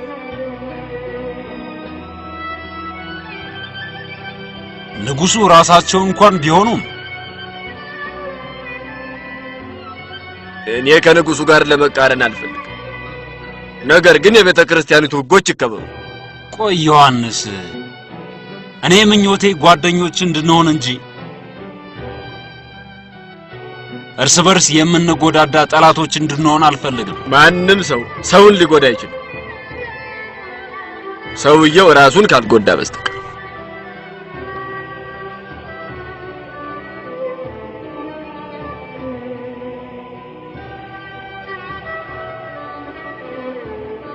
ጦርነትን ለማስወገድ ብቸኛው መንገድ ይሄ ብቻ ነው። ይሄ ቀን ይመጣል ብዬ አስቤውም አላውቅም። እኔን የሚቃወምና እኔን ገልብጦ በቦታዬ ለመቀመጥ የሚያስብን ሰው እጅ ጨብጣለሁ ብዬ አላስብም። ጋኒዮስ አንዱ መሪ ነው፣ ልታሸንፈው ይገባል። እሱ እንዴት መንግስትን መከፋፈል እንዳለበት በሚገባ መረጃ ያለውና የሚያውቅ ሰው ነው። ከዚያም በላይ ሰራዊቱ በማንኛውም ሰዓት ጦርነት ለመግጠም ዝግጆች ናቸው። ይሄ ማለት ደግሞ ጦርነቱን በቀላሉ ሊያሸንፍ ይችላል ማለት ነው። በትክክል። ነገር ግን ያለ ቅድመ ሁኔታ ይታረቀናል ብለሽ ታስቢያለሽ? ምንም አይነት ቅድመ ሁኔታ ይሁን መቀበል ይኖርብሃል። በትክክል በትክክል። እንደኔ ያለ ንጉስ ግን ሊደራደር አይገባው። ግን ምን ማድረግ እችላለሁ? ምንም አማራጭ የለኝም። ጦርነት ሁሌም ኪሳራ ነው። በአሸናፊውም በተሸናፊውም ወገን የሚያስከትለው እልቂት ነው። አስቸጋሪው ነገር ለእኔ እንደ ንጉስ የዜጎችን ህይወት አደጋ ላይ መጣል ነው። እንዳንዱ ታማኝ ዜጋዎት እኔ እርሶን በጦር ሜዳ መቅጠም አልፈልግም። የሰላም እጄን እንደሚቀበሉኝ ተስፋ አደርጋለሁ። አንተን የእግረኛ ጦሬ የበላይ አሰልጣኝ አድርጌ በአዋጅ ሾመሃለሁ። ያ በጣም ታላቅ ክብር ነው። ብቁ ሆኜ እንደምገኝ ተስፋ አደርጋለሁ። ነገር ግን ስብሰባችንን ከመፈጸማችን በፊት አንድ ልነግሮት የምፈልገው ሚስጥር አለኝ ማወቅ ያለበት። የምን ሚስጥር? በቤተ መንግስት ውስጥ ሰላል ለጠላቶቹ በሙሉ የወታደራዊ ዝርዝሩን እያሳለፈ የሚሰጥ ሰው አለ። በቤተ መንግስቴው ሰላይ? ማንን ማለትህ ነው? እርግጠኛ ነኝ ጋኒዮስ ንጉሱን ዋሽቷቸው ከሆነ በመንግስቱ ውስጥ ተቀባይነት አላገኝም። ነገር ግን በከሃዲነት እከሰሳለሁ ብዬ በፍጹም አስቤው አላውቅም። ግልጽ ነው፣ እርሱ ሆነ ብሎ ነው ወጥመድ ውስጥ ያስገባ። እናም ንጉሡም አምነውታል። የምትለው ሁሉ ግን እርግጠኛ ነው? ዜናውን የሰማሁት ልክ ስብሰባቸውን እንደጨረሱ ነው። ስለዚህ እንድታመልጥ ላስጠነቅቅ ፈልጌ ነው የመጣሁት። ይሄ መጨረሻ ሊሆን አይገባም። ንጉሡ ውሳኔያቸውን አይቀለብሱም። ቢሞክሩም ደግሞ ጋኔስ ያ እንዲሆን አይስማማም። ብዙ ችግሮች አልፌና ሰርቼ ነው እዚህ ቦታ ላይ የደረስኩት። እንዴት አሁን ለጋኔስ ትችለት እሄዳለሁ? እንዴት? ማውራቱ ምንም አይጠቅምም። ጊዜው እየሄደ ነው። ብታመልጥ ይሻልሃል። እንዳለመታደል ሆኖ ማምለጡ የማይቻል ነው። እነርሱ በማንኛውም ሰዓት አሳደው ሊይዙኝ ይችላሉ። በየትኛውም ቦታ ብሄድ አንድ ቦታ ብቻ ነው ያለ። የት ነው እሱ? ቤተ ክርስቲያን።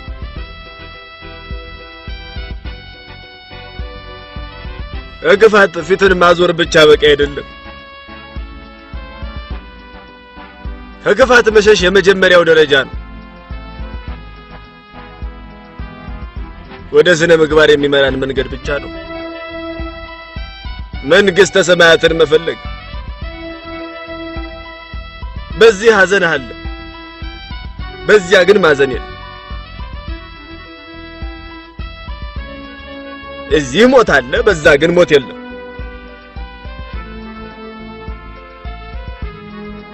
እዚህ በደል አለ፣ እዛ ግን ጽድቅ ብቻ ነው የሞላው። እርዱኝ ባኮት ቅዱስነቶት፣ ሽፍታው ሴራ ሰርቶብኝ ነው። እናም ንጉሡ አምነውታል። የምለምኖት ጥገኝነት እንዲሰጡኝና እንዲጠብቁኝ ነው። ቤተክርስቲያን ብቻ ነች ለተጨቆኑት መጠጊያ የምትሆን። የቤተክርስቲያንን ጥገኝነት የመስጠት መብት ወስደሃል። አሁን በትክክል ልትጠቀምበት ትችል ነበር። ራቢዮን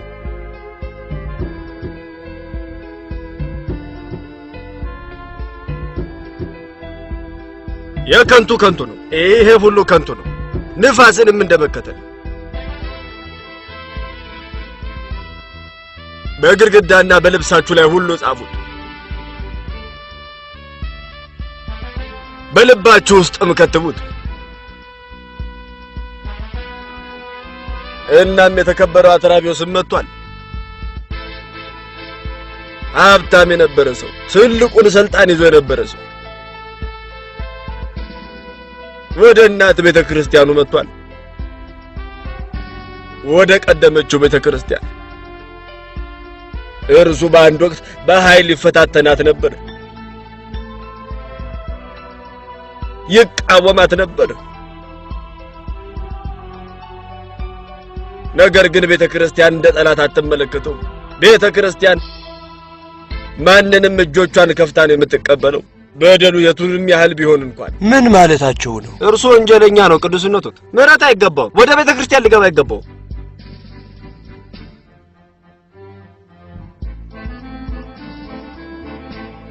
ነገር ግን የጌታ ሕግ እንደዛ አይደለም የሚለው።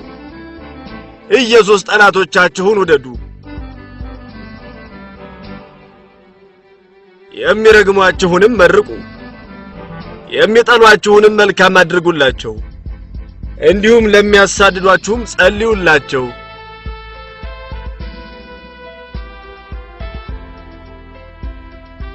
አትፍራ፣ ማንም አይነካህ ቤተ ክርስቲያን ውስጥ እስከሆንክ ድረስ።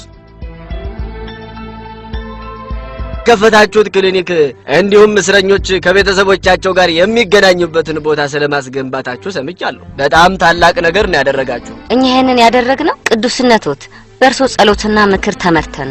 አሁን እስረኞችን ለመጎብኘት ሁሌም ክፍት ነው። ይሄ ደግሞ በጌታ ዘንድም የተባረከ ነው። ዛሬ ቡራኬ ለመስጠት በጎበኙን ጊዜ ለመጠየቅ የፈለኩት ነገር ነበር። ምንድነው እርሱ? ልጄ እርሶ ለመላክ ስላሰቡት ተልኮ ሰምቼ ነበር፣ ወደ ፋኖጂያ፣ ራሻና ጎዝ። እውነት ነው፣ በጣም ጠቃሚ ነገር ነው። ነገር ግን ብዙ ገንዘብ ያስፈልጋል። የሚያስፈልጉንን ነገር በከፊል እስክናገኝ ድረስ ላራዝመው ወስኛለሁ። ስለዚህም በእኔ ተናደውብኛል ማለት ነው። ለምን እንደዛ ታያለሽ? ምክንያቱም እኔ መስጠት የምችለው ገንዘብ ነው፣ እርሶ ግን ሊያስቡት አልፈለጉም። እባክዎት ቅዱስነቶት፣ እባክዎት ከዚህ ታላቅ በረከት እንዳላገኝ አይከልክሉኝ። ትክክል ነሽ፣ ታላቅ በረከት ነው። በእርግጠኝነት የሚገባሻል። ለሌሎች መዳን የማይሰራ እርሱ ሊድን አይችልም። ይሄ በጭራሽ የመጨረሻው ሊሆን አይችልም። ንጉሥ ውሳኔውን አይሽርም። እናም ከሞከሩም ደግሞ ጋኔስ አይተውትም።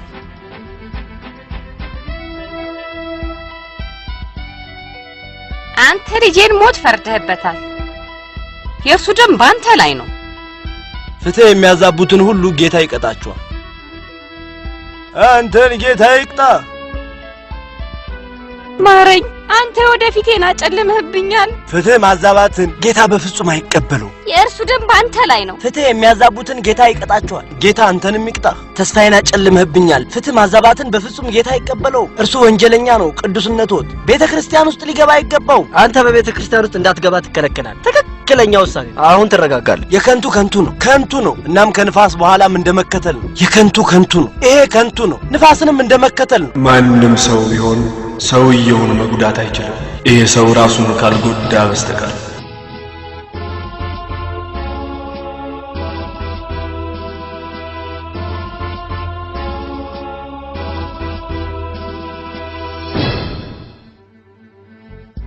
አይኖቼ በለቅሶ ብዛት ሊጠፉ ነው።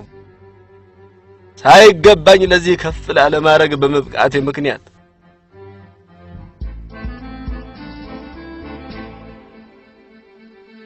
ሌሎች እኔን ክብር በሚሰጡኝ ጊዜ እኔ የሚሰማኝ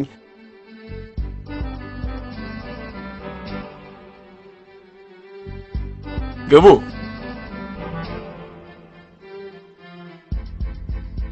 ይቅርታ፣ የጋላባው አቡነ ሶፍሪኦል እርሶን ለማነጋገር ይፈልጋሉ? አስገባቸው።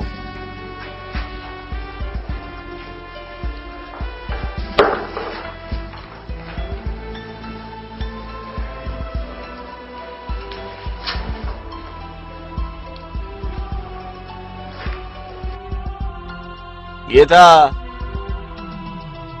አደራ ወደ ሰጡት ወደ ሀገረ ስብከቶት ተመልሰው ሄዷል ብዬ አስቤ ነበር። በእርግጥ ለመሄድ ተዘጋጅቻለሁ። ነገር ግን ከመሄዴ በፊት መሰናክል ስለሆነብኝ ስለዚያ ዲያቆን ሰርቢዮን ጉዳይ ቅዱስነቶትን ላናግረዎት ፈልጌ ነበር። የግድ መቀጣት ይኖርበታል። በዲያቆን ሰርቢዮን ላይ ያነሱት ክስ ወደ ሲኖዶስ ተላልፏል። ያንንም በሚገባ ያውቃሉ። እነርሱም ጉዳዩ ላይ ውሳኔ አሳልፈዋል። እናም ለሳምንት ያህል እንዲታገድ ተደርጓል። ይሄ በቂ አይደለም። አንድ ዲያቆን በፊቱ እያለፈ ያለውን ጳጳስ እንደሆነ እያወቀ ለክብሮት አለመነሳቱ ጥፋት ነው። ስለዚህም ሊቀጣ ይገባው ነበር። በእርሶና በዲያቆን ሰርቢዮን መሃል ያለው ምንድን ነው? እርሱ አለመነሳቱ ብቻ አይደለም። ከዚህ በፊትም ነግሬዎታለሁ። ሆነ ብሎ በአግባቡ አያስተናግደኝም። እንዲሁም እርሶ ኢኒፊሲስ በነበሩበት ጊዜም ያዋርደ ነበር። በዛ ጉዳይ ላይ ከዚህ በፊት በሚገባ ተወያይተንበታል ብዬ አምናለሁ። ያም የሆነው እኔ እስክመለስ ድረስ ሰርቢዮን እንዲቆጣጠር ኃላፊነት በሰጠሁት ጉዳይ ላይ እርሶ ጣልቃ በመግባቶት ምክንያት ነበር።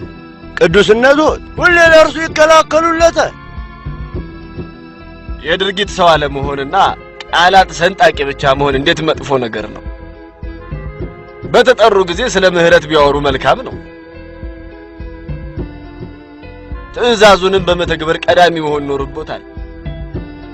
በምድር ላይ ይቅር ልንባባል ይገባናል። ስለዚህም በሰማይ ያለው አባታችን ይቅር ይለናል። ምህረት አስፈላጊ ነው። ቢሆንም ግን ፍትህ ሊሰጠው ይገባል። ከቦታውም መነሳት አለበት። እስቲ በጽሞና አድምጠው ሊረዱኝ ይሞክሩ። እርሶ ጌታ በኃላፊነት ለሰጡት ቤተ ክርስቲያናት ያስፈልጓቸዋል። ኃላፊነቱንም ትተው ይሄን ሁሉ ጊዜ ሀገረ ስብከቱን ያለ መሪ ሊተዋቸው አይገባም ነበር። ስለዚህ ወደ ሀገረ ስብከቶት ይመለሱና ከጌታ የተሰጡትን ስጦታዎች ለመጠቀም ይሞክሩ። አገልግሎቶቱን ዲያብሎስ እንዲያሰናክሉበት አይፍቀዱለት። የዲያቆን ሰርቢዮን ጉዳይ ታዲያ በሳምንት ጊዜ ውስጥ ይመለሳል። ያቆመውንም የቤተ ክርስቲያኑትን አገልግሎት ይቀጥላል። ይኸው ነው።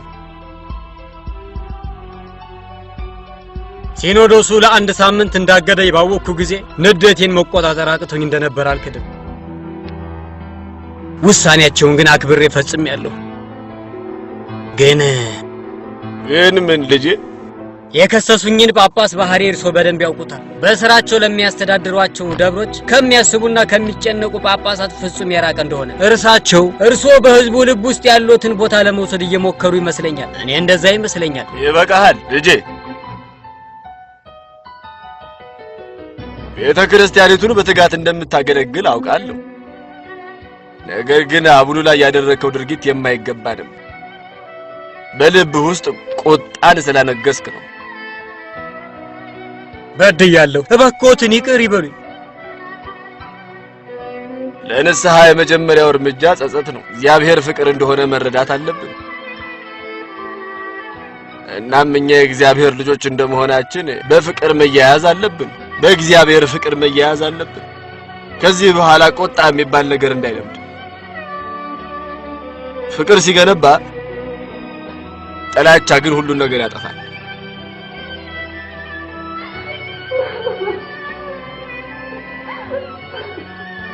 ለምንድን ነው የምታለቅሽው ልጄ? ያለኝ አማራጭ ማልቀስ ብቻ ነው። በዚህ ዓለም ውስጥ ልናለቅስለት የሚገባ ምንም ነገር የለም። ይሁንም ግን ለምን እንደምታለቅሽ ንገሪ። በመዝራት እኔና ልጆቼን የማቆይበትን አንድ ያለችንን ትንሽ መሬት በድንገት ወሰዱብኝ። እነርሱ ለኔ በጣም ጥሩ እንደሆነ አድርገው ነው ያሰቡት። እነማንን ማለትሽ ነው? ንግስቲቱን ማለቴ ነው ቅዱስነትዎት። እና ምንድነው ምክንያቱ? መሬቴ በእርሷ መሬት መካከል ስለሆነ ነው። ወታደሮቹ መሬቴ ከዚህ በኋላ የንግስቲቷ ሆኗል ብለው ወርውረው አስወጡኝ። እንባሽን ረጭተሽ ከዛም ሸክምሽን ሁሉ ለጌታ አሳልፈሽ ስጪው። ለተጨቆኑት ፍትህ የሚሰጠው ጌታ ብቻ ነው። አንተ ልታስቆመው ይገባል። ስብከቶቹ ሁሉ የመንግስትን ሽመኞች የሚቃወሙ ናቸው። በቤተክርስቲያን ውስጥ ያለው መጠለያ ለልማት ብለን ስለቀነስንባቸው ነው። ከዛ በላይ የሆነ መሬት ሌላ ቦታ እንስጥህ ብለን ብንጠይቀው አልፈልግም ብሎ ተቃወመ። አቅልሎ ነው የተመለከተን። የትኛውንም የግዛቱን አዋጅ አቅልሎ ነው የሚመለከተው። ያደረገልኝን ነገር የጊዜ ብዛት እንደረሳ ያደርገኛል ብለሽ እንዳታስቢ። በእርግጥም ከቤተክርስቲያኒቱ ላይ መሬት መውሰዱ ቤተክርስቲያንን ባዷን አስቀርቶ ይገላታል። በፓትርያርኩና በእኔ መሃል ያለውንም ውዝግብ ተባብሶ እንዲቀጥል ያደርገዋል። እና ስለዚህ ምንድነው ማድረግ ያሰብከው? ማንኛውንም አይነት ውሳኔ ከመወሰናችን በፊት በህዝቡ ዘንድ ተወዳጅነት እንዳለው መርሳት የለብንም። ግባ። ክቡርነቶት። ምንድነው? ፓትርያርኩ እርሶን ለማግኘት ይፈልጋሉ። ፓትርያርክ ዮሐንስ ራሳቸው እዚህ በቤተ መንግስት ውስጥ ናቸው። በነገስታቱ አዳራሽ ውስጥ እንዲገቡ አድርግ። መጣው። እሺ ክቡርነቶት። ክቡርነትህ ከእርሳቸው ጋር መገናኘት የለብህም። ምን ለማለት ፈልገሽ ነው? አቡነ ዮሐንስ ንጉሱን ማግኘት ቀላል እንዳልሆነ ሊገባቸው ይገባል። ለእርሳቸው ምንም ግምት እንደሌለህ እንዲያውቁት ያስፈልጋል። በትክክል እርሱን ካላየሁ ብዬ የምቃወም ይመስልሻል እንዴ? እንደዛ ማለት አይደለም። እና ምን ለማለት ፈልገሽ ነው ታዲያ? እኔ ላገኛቸው እችላለሁ።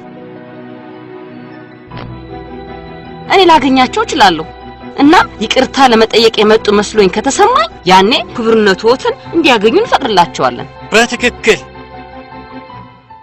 ብልሃትም ቁንጅናንም ሁለቱንም አሟልቶ የያዘ ሴት ሳውቅ አንቺ የመጀመሪያው ነሽ።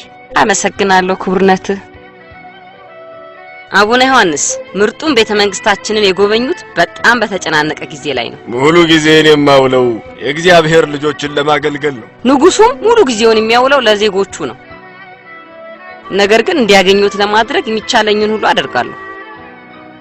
በአንቺ ትእዛዝ መሬቷ ወደ ንብረትሽ እንዲጠቃለል ማድረግሽን አንዲት መበለት ወደ እኔ መታ ቤቱን አቀረበችልኝ። ይሄ መሬት የኔ እንዲሆን በግዛቲቱ የታወጀ አዋጅ አለ። መብቱ ምንድነው የሚሰጥሽ? ንግስት መሆኔን። ይሄ የሌሎቹን ንብረት ለመንጠቅ መብት አይሰጥሽም። ምን እንዳደርግሎት ነው የሚፈልጉት? መሬቱን ለመበለቲቷ እንድትመልሽላትና ንስሐ እንድትገቢ ነው። ያንንም ካደረግሽ ጌታ ኃጢአትሽን ይቅር ይልሻል። አላደርግም ብልስ? ጌታ ፍርዱ አይዘገይም፣ ይፈጸማል እንጂ። ስልጣኖት እኔን መሬት መልሺ ብሎ ለመጠየቅ የሚያስችል መብት አይሰጡት። ነገር ግን ከቤተ ክርስቲያን አውግዤ ልለይሽ የምችልበትን ስልጣን ይሰጠኛል። አውግዘው ሊለዩኝ? የሚያወሩት ከማን ጋር እንደሆነ ያውቃሉ? በደለኛ ከሆነችና አቡንም ወደ ቤተ ክርስቲያን እንዳትገባ ከከለከሏት ሴት ጋር ነው የማወራው። የኔ ጣፋጭ ተረጋጊ። በኋላ ሊጸጽተን የሚችል ችኩል ውሳኔዎችን ማድረግ የለብንም። ፓትርያርኩ በቤተ ክርስቲያኒቱ ውስጥ ካላቸው ስልጣን አንፃር ችግሩን በዘዴ መያዝ ይኖርብናል። በቤተ ክርስቲያኒቱ ውስጥ የፓትርያርኩ ስልጣን? አንተ የተጨነቀው ለፓትርያርኩ ስልጣን እንጂ ለኔ አይደለም። የተፈጠረው ነገር ውርደቱ ለኔ ብቻ ሳይሆን ነገር ግን ለመላው ግዛትና ለንጉሱ ለራሱ ጭምር ነው። አቡነ ዮሐንስን ከቦታቸው ላይ ማስነሳት እንዲህ ቀላል ጉዳይ አይደለም። እኔን አውግዞ መለየት ማለት ምን ማለት እንደሆነ ታውቃለህ? ንግስቲቷን ወደ ቤተክርስቲያን እንዳትሄድ መከልከል ማለት ምን ማለት እንደሆነ ታውቃለህ? አትጨነቂ የኔ ጣፋጭ፣ እኔ በቀልልሻለሁ። እናም ቦታው ላይ አስገባዋለሁ። ወደ ቤተክርስቲያን ከመሄድ በጭራሽ ሊያግድሽ አይገባውም ነበር የኔ ፍቅር። ይሄ የሚያሳየው ለእኛ ጠላት መሆኑን ብቻ ነው። በምድር ላይ ምንም ነገር ንግስቲቷን ወደ ቤተክርስቲያን ከመሄድ ሊያግዳት የሚችል ነገር የለም። ወዳጆቼ፣ እኔ በህዝቡ ልብ ውስጥ ቦታ እንዲኖረኝ የምፈልግ ከሆነ የኢየሱስ አገልጋይ መሆን አልፈለኩም ማለት ነው። እኔን ለመቃወም በሚል ሴራ እንደተጠነሰሰ አውቃለሁ። ጌታን መለመን ያለብን የነፍሳችንን ፍላጎት ነው። ባህር ውስጥ ቢወረውሩኝ፣ በዓይነ ህሊና ዮናስን እመለከተዋለሁ። ወደ እሳት ውስጥ ሊወረውሩኝ ቢፈልጉ በእሳት ውስጥ የተጣሉትን ሦስቱን ሕፃናት በዓይነ ህሊና እመለከታቸዋለሁ። ወደ አውሬ ጉድጓድ ሊወረውሩኝ ቢፈልጉ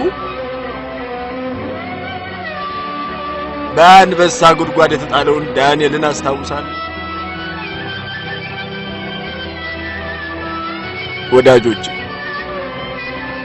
በድንጋይ ሊወግሩኝ ቢፈልጉ የአዲስ ኪዳን የመጀመሪያው ሰማዕት ቅዱስ እስጢፋኖስን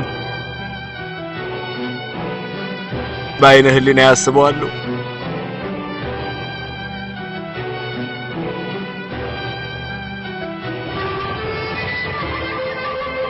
አንገቴን ቢቆርጡኝ የመጥምቁ ዮሐንስ ብርሃን በፊት የበርቶ እመለከተዋለሁ። ወዳጆች፣ እናቴ በሐፀን ራቁቴን እንደመጣው ባዶዬን እመለሳለሁ።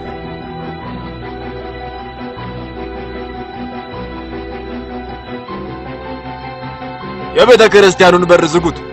ንግስቲቱ ወደዚህ ቅዱስ ስፍራ እንዳትገባ ተከልክላል።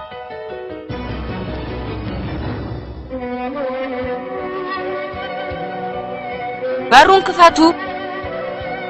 በንጉስ ስም በሩን ክፈቱ። በሩ በኃይል እንዲከፈት አድርጉ። አልሰማችሁኝም እንዴ? በሩን በጉልበት እንዲከፈት አድርጉ። በኃይል ክፈተው።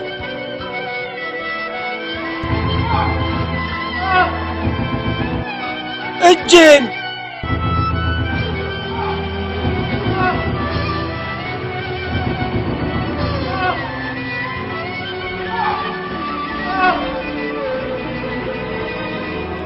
የዚህ ዓለም ሰራዊት ለጌታ አገልግሎት የሚሰጥበትን ቦታ ሊወስዱ አይቻላቸው። እጄን ቅዱስነቶት ኃይለኛ ውጋት ይሰማኛል። ማንቀሳቀስም አልቻልኩም። ከቤተ ክርስቲያን በላይ ብርቱ የሆነ ማንም የለም። የሚታገላት እርሱ ብርታቱን ያጣል። ምክንያቱም ማንም ሰው ከሰማያዊ አምላክ ጋር ሊታገል አይችልም። ይቅር ይበሉኝ ቅዱስነቶት፣ ይቅር ይበሉኝ። የጌታን ምሕረት ጠይቅ። ጌታ ሆይ ይቅር በለኝ።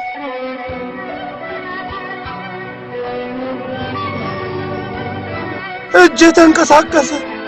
ጌታ ሆይ አመሰግንሃለሁ። ጌታ ሆይ አመሰግንሃለሁ። ንግስቲቱን መሳደብ ማለት ንጉሱን እንደመሳደብ ነው። አንተ እባክሽን ቁጭ በይና ከዛም መዋያት እንችላለን።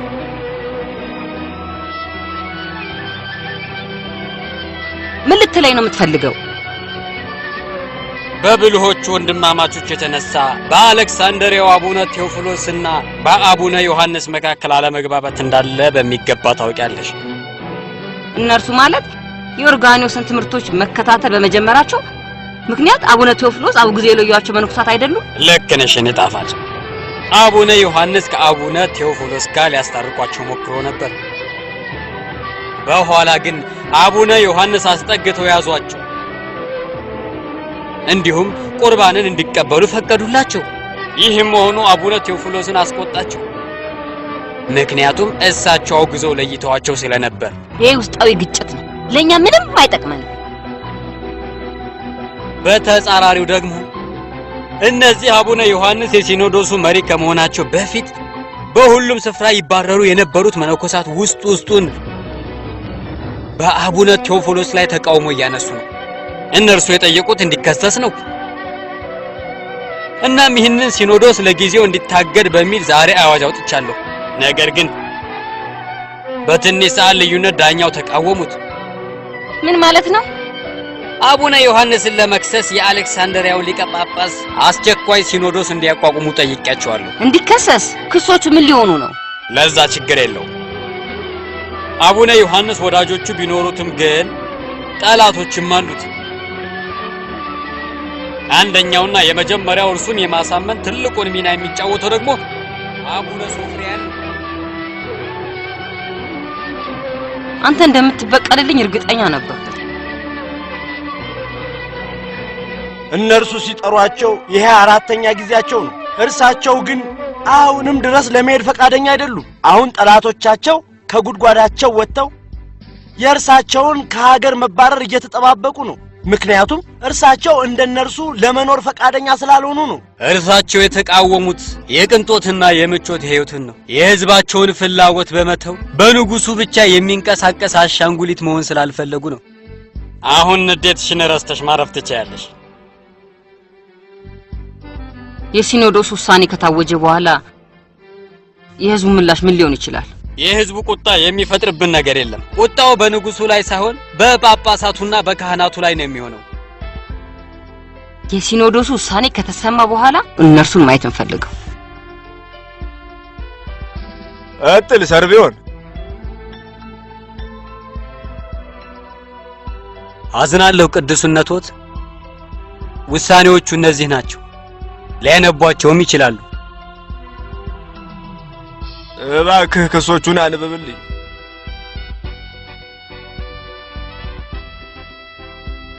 ካህናቱን መንቀፍና ለራስ ዓላማ በማለት በውሸት በሙስና መክሰስ፣ ቤተ ክርስቲያንም ውስጥ ወይም ውጭ በራሱ መንገድ መጓዝ፣ የቤተ ክርስቲያንን ዋጋ አሳንሶ መመልከት፣ የቀድሞ ሊቀ ጳጳስ አቡነ ናክታሪየስ ለአናስታሲያስ ቤተክርስቲያን ብለው ያቆዩትን እምነበረድ ሸጦ ብቻውን በመብላትና የቅንጦት ኑሮ በመኖር ላይ ነው። ንግስቲቷን በመጥፎ ቃላት ዘልፏል። ይህንንም መሰረት በማድረግ ከቦታው እንዲነሳና ከሀገርም እንዲባረር ውሳኔ ተሰጥቶበታል። እኔም የሲኖዶሱን ውሳኔዎች አጽድቄዋለሁ። አጼ አርካዲዮስ 403 ዓመተ ምህረት። ይሄ ትክክለኛ አካል እንዳልሆነ ምእመናኑ ሁሉ ያውቃሉ። ስለዚህም ማንኛውም አካል ቢሆን እርሶን ከቤተ ክርስቲያን ሲለዩት ዝም ብለው አይመለከቱም። እኛ ሁላችንም ከእርሶ ጋር ነን። ውጤቱ ምንም ይሁን ምን የፓትርያርኩን ጽሕፈት ቤት የደብሩ ሕዝብ ከበውታል። በምድር ላይ እርሶን ከዚህ ማንቀሳቀስ የሚችል ምንም ነገር የለም። ያንን ነው እኔም የፈራሁት። ሕዝቡ ሊጠብቀኝ ቢሞክር ከንጉሱ ሰራዊት ጋር ይጋጫሉ።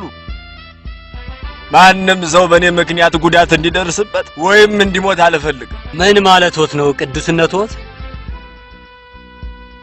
ለማለት የፈለኩት እኔ በዝምታ ማንም ሳያውቅ መሄድ አለብኝ። ነገር ግን ይሄ የማይቻል ነገር ነው ቅዱስነቶት። የግድ እባካችሁ እዚህ ያለ ችግር ርቄ እንዲሄድ እርዱ። የሚያስፈራኝ ምንድነው? ሞት። ሕይወቴ ኢየሱስ ነው። ስለዚህም ሞት ትርፍ ነው። መሰደድ ያስፈራኛልን? መላው ዓለም በሙሉ የእግዚአብሔር ነው። ገንዘቤን እንዳላጣ ነው የምፈራው።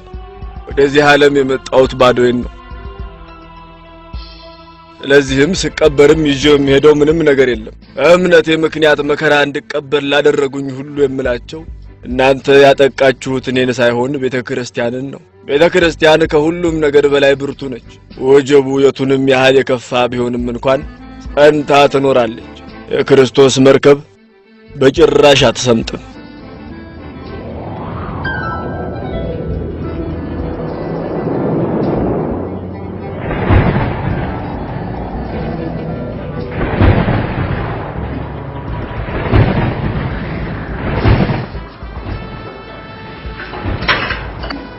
ምንድነው እሱ? ምንድነው እየተፈጠረ ያለው? መሬት መንቀጥቀጥ። መሬት መንቀጥቀጥ? ምንድነው እየሆነ ያለው? እኔ ታውቆኝ ነበር። ምን ማለት ነው? ዮሐንስ ጻድቅ ሰው ነው። እሱን አሁን ከዚህ ጋር ምን አገናኘው? ይሄ መፈጠር የጀመረው እኛ ከሀገር እንዲሰደድ ካደረግንበት ጊዜ ጀምሮ ነው። መብረቁ እንዲህ መሆን ከጀመረ አሁን 3ኛ ቀኑ ነው። መሬት መንቀጥቀጥ ብቻ አይመስለኝም። እኔ የምፈራው ገና ነገ እሳተ ገሞራ እንዲሁም ጎርፍ ሳይመጣብን አይቀርም ብዬ ነው። ለዚህ ነገር መፈጠር ምክንያቱ የእርሱ ከሀገር መባረር ይመስላል? በትክክል። እንዲሁም ያ ሁሉ የሆነው ደግሞ በአንቺ ምክንያት ነው። ለዛም ነው እርሱ ወደ ሀገሩ እንዲመለስ አንድ አስቸኳይ አዋጅ የማወጣው።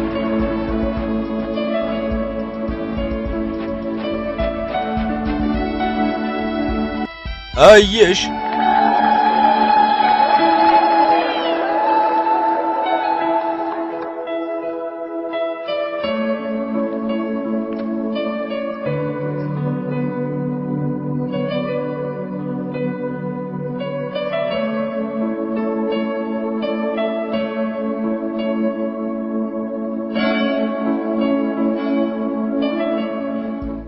ወዳጆቼ ጌታ የተባረከ ነው። ጌታ የተባረከ ነው። ስሄድ ያልኩት ይሄንን ነበር። እንዲሁም አሁንም የምለው ይሄንኑ ነው። እና አሁን እናንተ ሁላችሁም በዙሪያዬ ናችሁ ወዳጆቼ። በመካከላቸው ተኩላዎች የሌሉባቸው በጎች እንዴት የታደሉ በጎች ናቸው! እረኛቸው እንደሌለ ካወቁ ተኩላዎችን በመካከላቸው ያሰማሩባቸዋል። ቅዱስነቶት እኛ እርግጠኛ ነበርን እንደሚመለሱ። ጌታ ጸሎታችንን እንደሚመልስልን እኛ እርግጠኞች ነበርን፣ ከተሰደዱበት እንደሚመለሱ። ስደት ረጅም ጉዞ ነው። ከውልደቱ ጀምሮ የሚያበቃው እስትንፋሱ ሲቋረጥ ነው። ጠላቶችዎት ግን አሁንም ድረስ በጎሪያቸው ውስጥ እንዳደቡ ናቸው። እናም እነርሱ እርሶ መልሰው ወደ ስደቶት እንዲመለሱ ነው ምኞታቸው። ስለዚህ ባክዎትን እድል አይስጧቸው። እርሶ ከኛ ጋር እንዲሆኑ እንፈልጋለን። ወደዚህ አመጣኝ ሰው ነበረን እና ስሟች የሆነ ሰው ሊያጠፋኝ ይቻለዋልን? አሁን እኔ ሙሉ በሙሉ ትኩረቴ ጌታን መማጸን ላይ ነው። ጉዞዬን ለመፈጸም ብቸኛው መንገድ ይሄ ነው። ቅዱስነቶት የእርሶ ከኛ ጋር መሆንኩ በጣም ነው የምንፈልገው። እኛ ሁላችንም የምንፈልገው ጌታን ነው። እርሱን ለመመለስ የወሰነው ውሳኔ ትክክለኛ ውሳኔ ነበር። ነገሮች መረጋጋት ጀምረዋል። ይሄ ያለ ጭንቀት ለመኖር ጥሩ እድል ነው። ምን ለማለት እየሞከርክ ነው?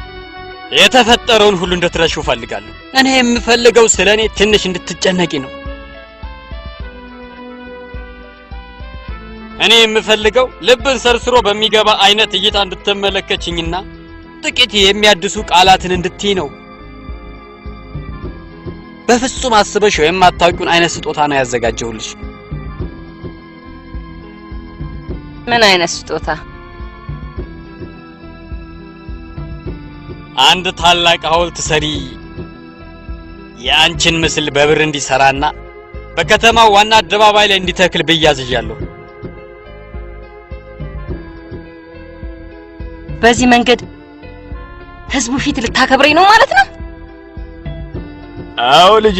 ምንድነው እርሱ? የፍርድ ቤቱ ዋና ኃላፊ አስቸኳይ ለሆነ ጉዳይ ሊያነጋግሮት ወደ እርሱ እየመጡ እንደሆነ እንዳሳውቆት ልከውኝ ነው። በጣም ጥሩ።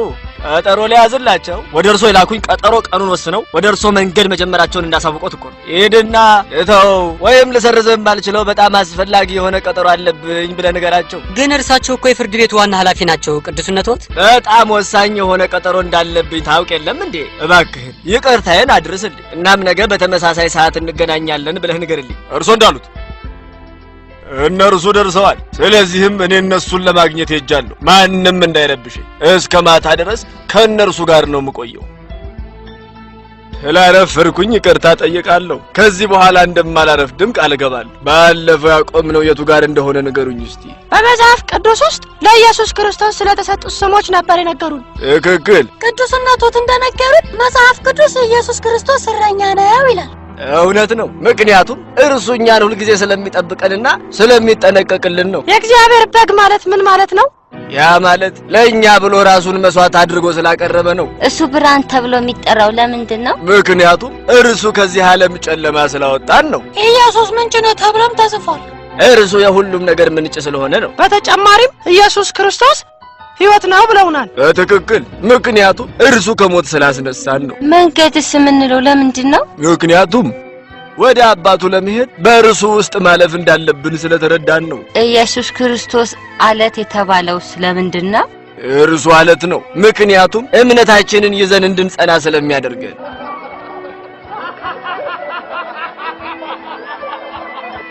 ጠጡ፣ ተደሰቱ። ለንግሥት ኢፍዶክያ ጠጡ፣ ጠጡ።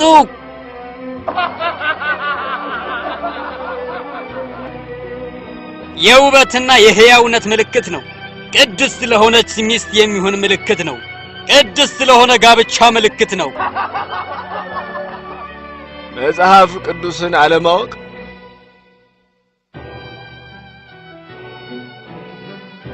የሁሉም ፈተናዎች መጀመሪያ ነው። መሳሪያ ሳንይዝ ወደ ውጊያ ከሄድን እንዴት ውጊያውን ልናሸንፍ እንችላለን?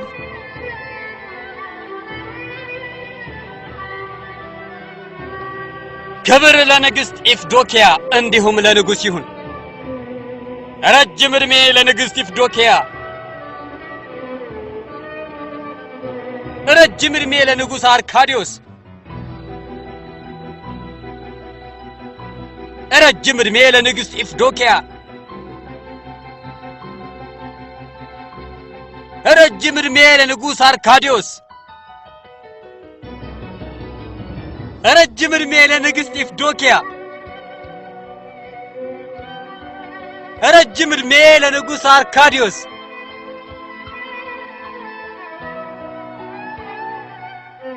ምን እየሰራችሁ ነው? ጌታ ከሚከብርበት ቦታ ዞር በሉ። ከቤተ ክርስቲያኑ ዞር በሉ።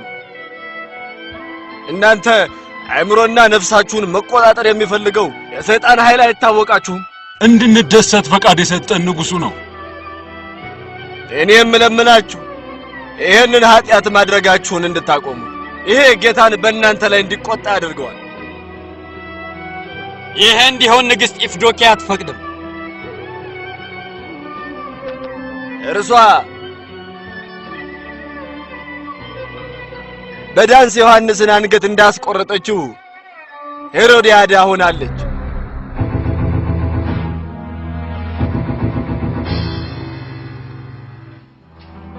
ታላቋ ንግሥት እዚህ ተገኙ።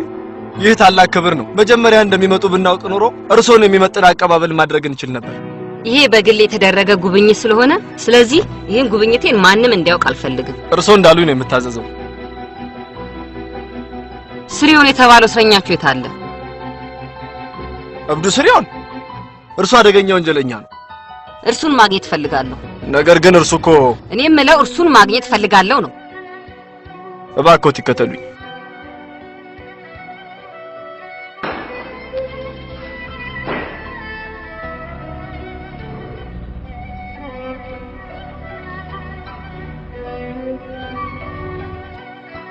ስሪዮን ተነሳ፣ ተነሳ። ንግሥቲቱ አንተን ሊያገኙ ይፈልጋሉ። ይቅርታ፣ ብቻችንን ተወን። ክብርት ሆይ፣ ይህ እስረኛ ዕድሜ ልክ የተፈረደበትና የሚያስፈልገኝ ነገር ካለ ጠራሃለሁ። እስከዛው ግን በሩ ላይ ቁም። እሺ ክብርት ሆይ። ስም ሴሪዮን ነው አይደለም? ዕድሜ ልክ እንደተፈረደብህ አውቃለሁ። ነፃነትን የምታገኝበት ተስፋ የለህም። ነገር ግን እኔ ዛሬ እዚህ የመጣሁት ይህንን ተስፋ አልሰጠ ነው። ተስፋ ልክ እንደ ጋብቻ ነው። እርሱን ከረጅም ጊዜ በፊት ትቼዋለሁ። አንተ እውነትም እብድ ነህ እንዴ? እብድ?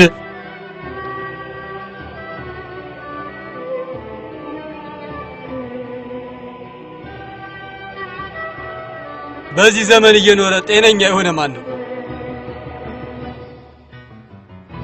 ይህንን ጋብቻ እውነት ላደርግልህ እችላለሁ። ማለትዎት እርስዎ ነፃ ሊያወጡኝ ይችላሉ ማለት ነው? አዎ፣ አንተን ነፃ የማውጣት ወይንም የመግደል ስልጣኑ አለኝ። እንዲያመልጠኝም አልፈልግም። ለዛ ነው የመጣሁት።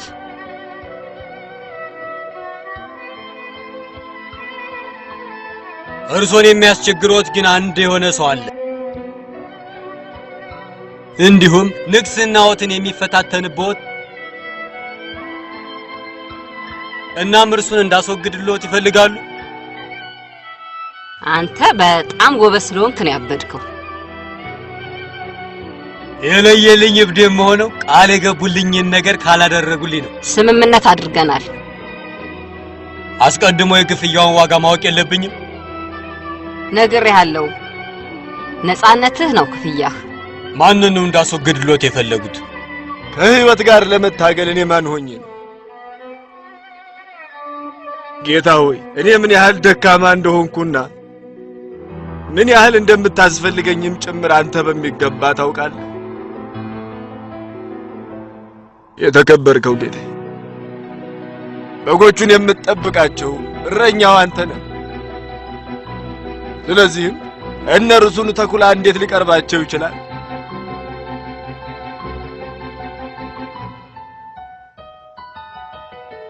ክቡሩ ጌታ አንተ በሞትህ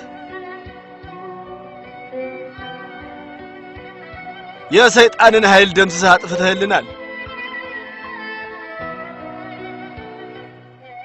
ጌታ ከኔ ጋር ከሆነ ማን ያስፈራኛል?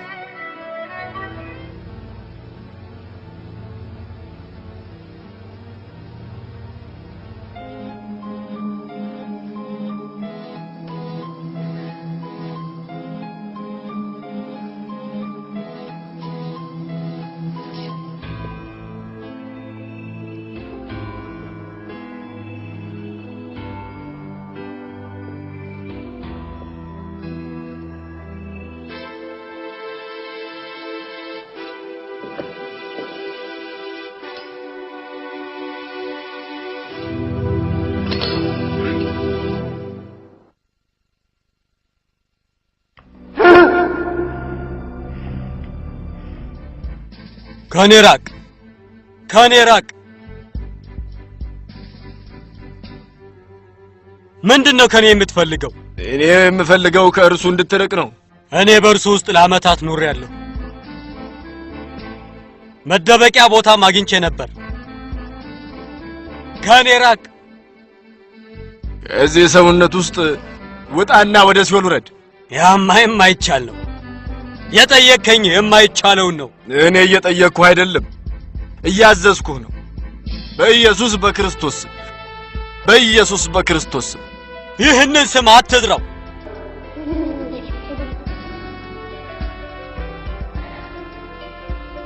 እኔ ልጎዳህ አልፈልግም።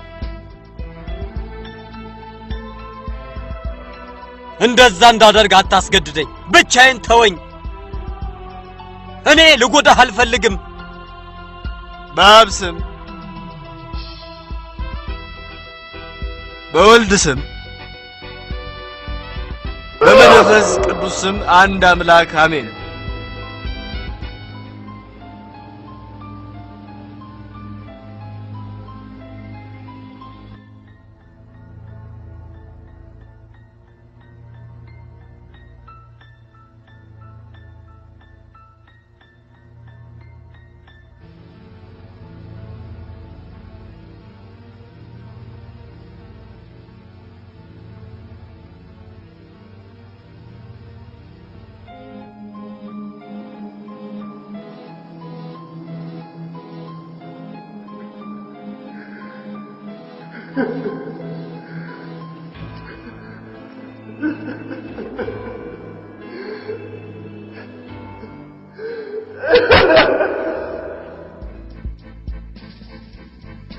ተመልሶ መጥቷል ማለት ምን ማለት ነው? እርሱ ራሱ ነው ወደ እስር ቤቱ ተመልሶ የመጣውና የገባው። እንዲሁም ያንን አድርጎ ከገባ ጀምሮ እየጸለየ ነው ያለው። ጸሎት? ከእስር ቤቱ ሲወጣ እንደ እብድ ነበር። ሲመለስ ግን ልክ እንደተወለደ ያህል አዲስ ሰው ሆኖ ተመለሰ። ግልጽ ነው፣ እርሱ ተጽዕኖ አድርጎበት ነው። ይቅርታ ምን አሉኝ? ምንም አላልኩ። ነገር ግን የተፈጠረው ነገር ሁሉ በሚስጥር ይጠበቅ። እሺ ክብርት ሆይ። የአንድ ሰው ነፍስ ዋጋ መላው ዓለም ካላት ዋጋ እጅጉን ይልቃል። የአንድ ሰው ነፍስን ማዳን ለምስኪኖች ምጽዋትን ከመስጠት ይበልጣል።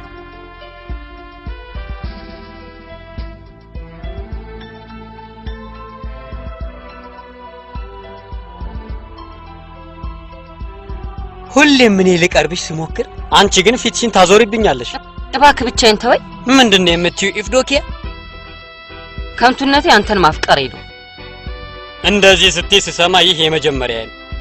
ካንተ ጋር ፍቅር በያዘኝ ጊዜ አንተም ታፈቅረኛለህ ብዬ አስብ ነበር። እኔን መጠበቅና ማስከበር ትችላለህ ብዬ አስብ ነበር። ነገር ግን አለመታደል ሆኖ ላንቺ ያለኝን ፍቅር ነው የምትጠይቀኝ? በፊት ስሰደብ ያየህ አንድ ጣትህን እንኳን ያላንቀሳቀስክ እንዴት ልትወደኝ ትችላለህ? እባክሽን እንባሽን ልቋቋመው አልችልም። እንባይ በሁሉም ቦታ ላይ ተዘርተው ርካሽ ይሆን አይደለም እንዴ? እኔ ባልሽ አስብልሻለሁ። ባዶ ቃላት።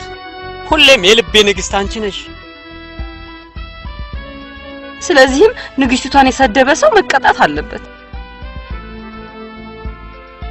አቡነ ዮሐንስ ነው የምትይው? አዎ ዮሐንስ፣ እርሱን የገዛ ሚስትን እንዳታከብር ያደረገ። ምን እንዳደርግልሽ ነው የምትፈልጊው? እርሱን ከሀገር አባረው። አንተ ለኔ ለመበቀል ማድረግ ከምትችለው ትንሹ ነገር ነው። እንባሽን አብስልሻለሁ የኔ ፍቅር። አንቺ የጠየቅሽኝን ሁሉ አደርግልሻለሁ።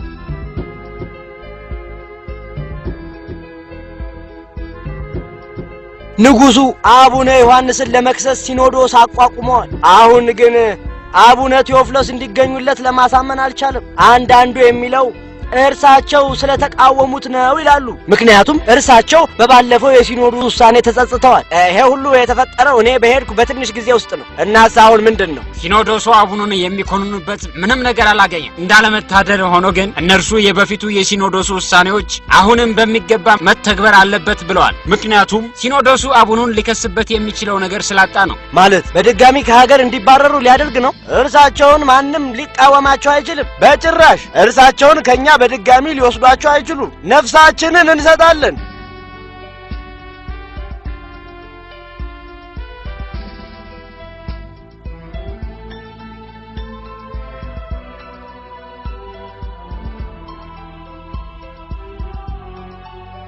የባህሩን የቅጣት ወጀብ ብትመለከቱትና ሰማይ እስኪደርስ ድረስ ቢያተልቁት እንኳን ግድ አይሰጠኝም።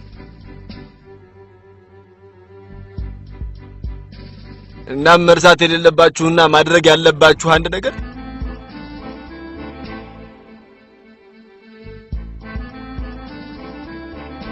ትኩረታችሁን ማድረግ ያለባችሁ ለነፍሳችን አዳኝ የመርከቧን መሪ መርከቧን ከወጀብ ጋር እየተላተመች እንድትቀር አይተዋት። እንዲሁም ሐኪሙ በሽተኛው እየለመነው ሳያክመው አይተው። ማናችሁም ስታለቅሱ መስማት አልፈልግም። እኛ ለክርስቶስ ለመሰደድ ብቻ ነው የተዘጋጀን። ነገር ግን እኛ ለስሙ ስንል እስከ ሞት ድረስ መዘጋጀት ይኖርብናል።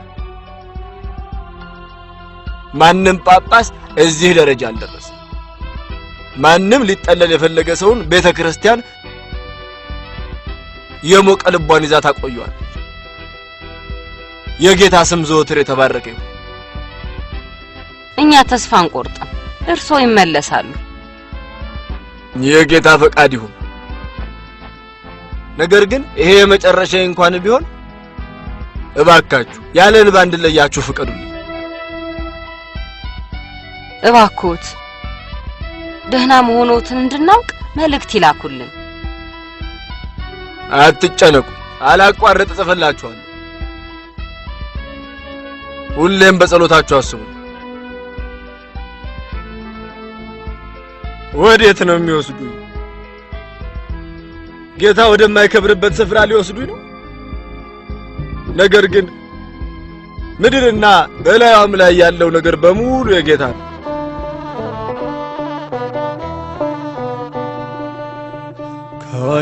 ከወደኩበት ተነስቼ ያየኝን አምላክ ባይኔ አይቼ ኤልሮይ ያልኩኝ ቀን አልኩና በጌታ ማዳን ልቤ ጸና። ከወደኩበት ተነስቼ ያየኝን አምላክ ባይኔ አይቼ ኤልሮይ አልኩኝ ቀን አልኩና በጌታ ማዳን ልቤ ጸና።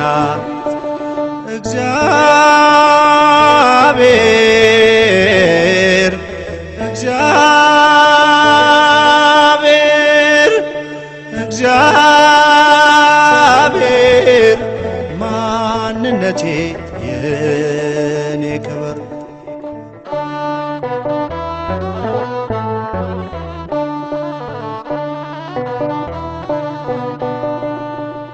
በበረሃው ግለት ሲደክም ጉልበቴ ጌታዬ ደርሶልኝ መሸሸጊያ ዓለቴ። ትናንትና አልፌ ቆምኩኝ ለውዳሴ የሕይወት ውሃ ነው ለተጠማች ነፍሴ። አሜን ከወደኩበት ተነስቼ ያየኝን አምላክ ጥቂት ማረፍ እችላለሁ። ከዛም ጉዟችንን እንቀጥላለን። ገና ብዙ መንገድ ይቀረናል። እንዳሳርፎት አልታዘዙ። ራሄ ትእዛዝ አያሻው። ከእርሶ ጋር እንድከራከርም ትእዛዝ አልተሰጠኝ። ተነሱና እንሂድ። ጥቂት ውሃ ልጠጣ እችላለሁ። የያዝነው ውሃ እኛን እስከ ከተማው ድረስ የሚያቆየን ብቻ ነው። ልትንቀሳቀስ አትችልም። ይህን አስቀያሚ ጉዞ መጨረስ እንፈልጋለን።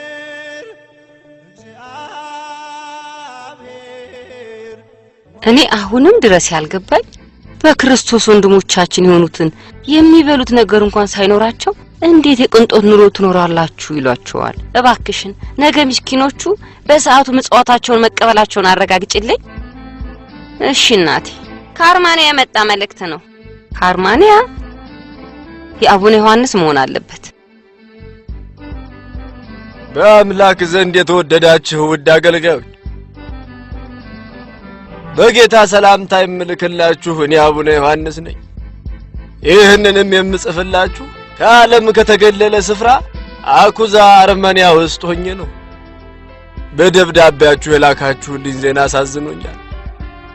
ባለፈው 3 ዓመት ከደረሰብኝ መከራ በስተቀር እኔ በጥሩ ሁኔታ ላይ ነው ያለሁት። ስደት አድክሞኛል። ልቤ ግን በስቃይ ውስጥ ሊገለጽ በማይችል ደስታ ተሞልታለች። ሚስጥራዊ የሆነ ሀብት አካብታለች።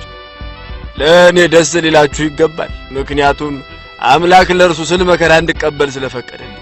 መከራ የቱንም ያህል አስቸጋሪ ቢሆንም እንኳን ስቃዩ የጠነከረ ቢሆንም እንኳን የዚህን ዓለም መከራ እግዚአብሔር በሚሰጠን ተስፋ እንጽናናለን።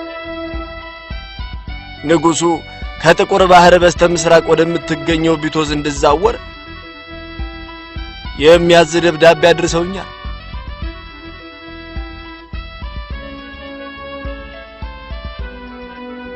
አቡነ ዮሐንስ 407 ዓመተ ምህረት አጋማሽ።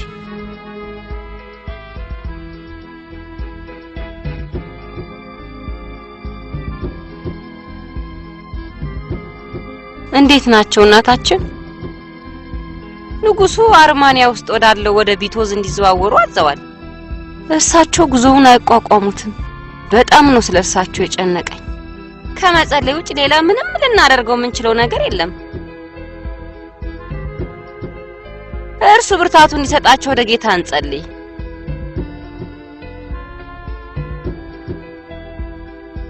እንሂድ።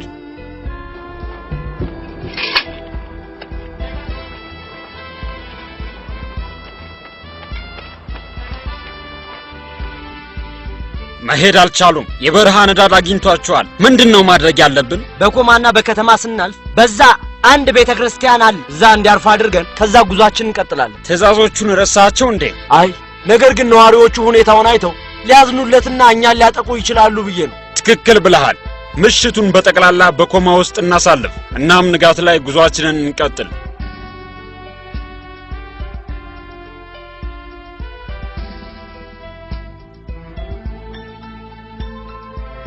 እግዚአብሔር ይመስገን ድነሃል።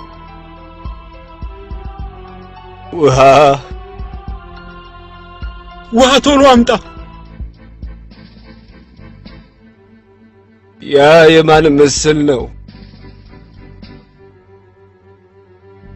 የሰማዕቱ ባሲለስ ምስል ነው። አጽማቸው በዚህ ቤተ ክርስቲያን ውስጥ ነው ያረፈው። ከተማው በሙሉ የተባረከው በእርሳቸው ጸሎት ነው።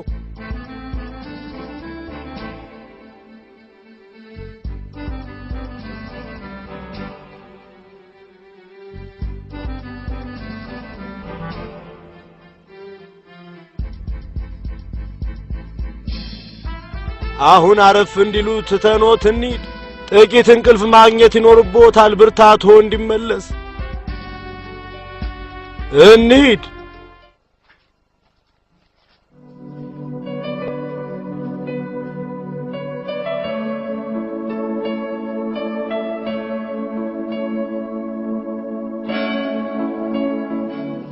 ወዳጄ ጽና፣ በሰማይ ክብርን ትቀበላለህ። እናም ነገ ጉዞህን ትፈጽማለህ። አሁን መሄድ ይኖርብናል። ወዴት? ገና አልነጋም። በተጨማሪም ቅዱስነታቸው ለመንቀሳቀስ በጣም ደክሟቸዋል። ለሁለትና 3 ቀናት ያህል ማረፍ ይኖርባቸዋል። ጉዟቸውን ቀጥለው ለመሄድ የግድ መከተል የሚገባን ትዕዛዝ አለ። እርሳቸው እስኪሻላቸው ድረስ ልንጠብቃቸው እንችል ነበር። ነገር ግን ያለመታደል ሆኖ እኛ በራሳችን ማድረግ የምንችለው ምንም ነገር የለም። ዛሬ የመስቀል በዓል ነው። በአንድ ላይ እዛ እንሂድና ከዛ ምን ማድረግ እንዳለብን እንረዳለን። እንሂድ።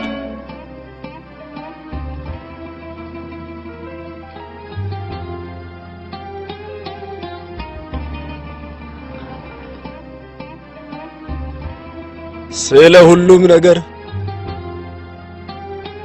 የጌታ ስም የተባረከ ይሁን።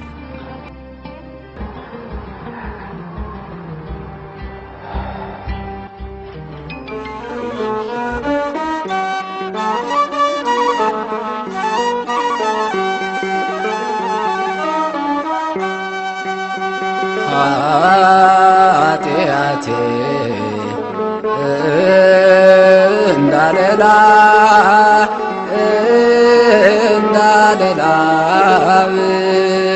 ብትቀላ እንደ ባዘቶ ትጠራለችና ጠበኝ።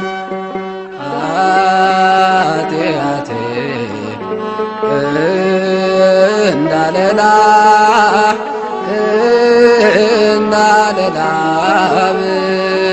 ብትቀላ እንደ ባዘቶ ትጠራለችና ጠበኝ።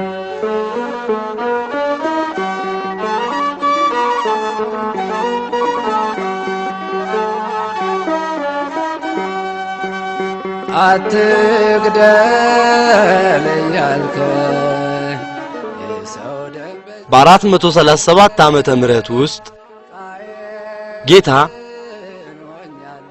የአርካዲየስ ልጅ ቴዎዲዮስን ለንጉስነት አዘጋጀው። ቅዱስ ዮሐንስ ሕይወቱ ካለፈችበት ከኮማ ወደ ቆስጠንጢንያ እንዲመለስ አዘጋጀው። ይህንን ታላቅ ቅዱስ ሕዝብ በሞቀ አቀባበል አክብረው ተቀበሉት። እንዳለላ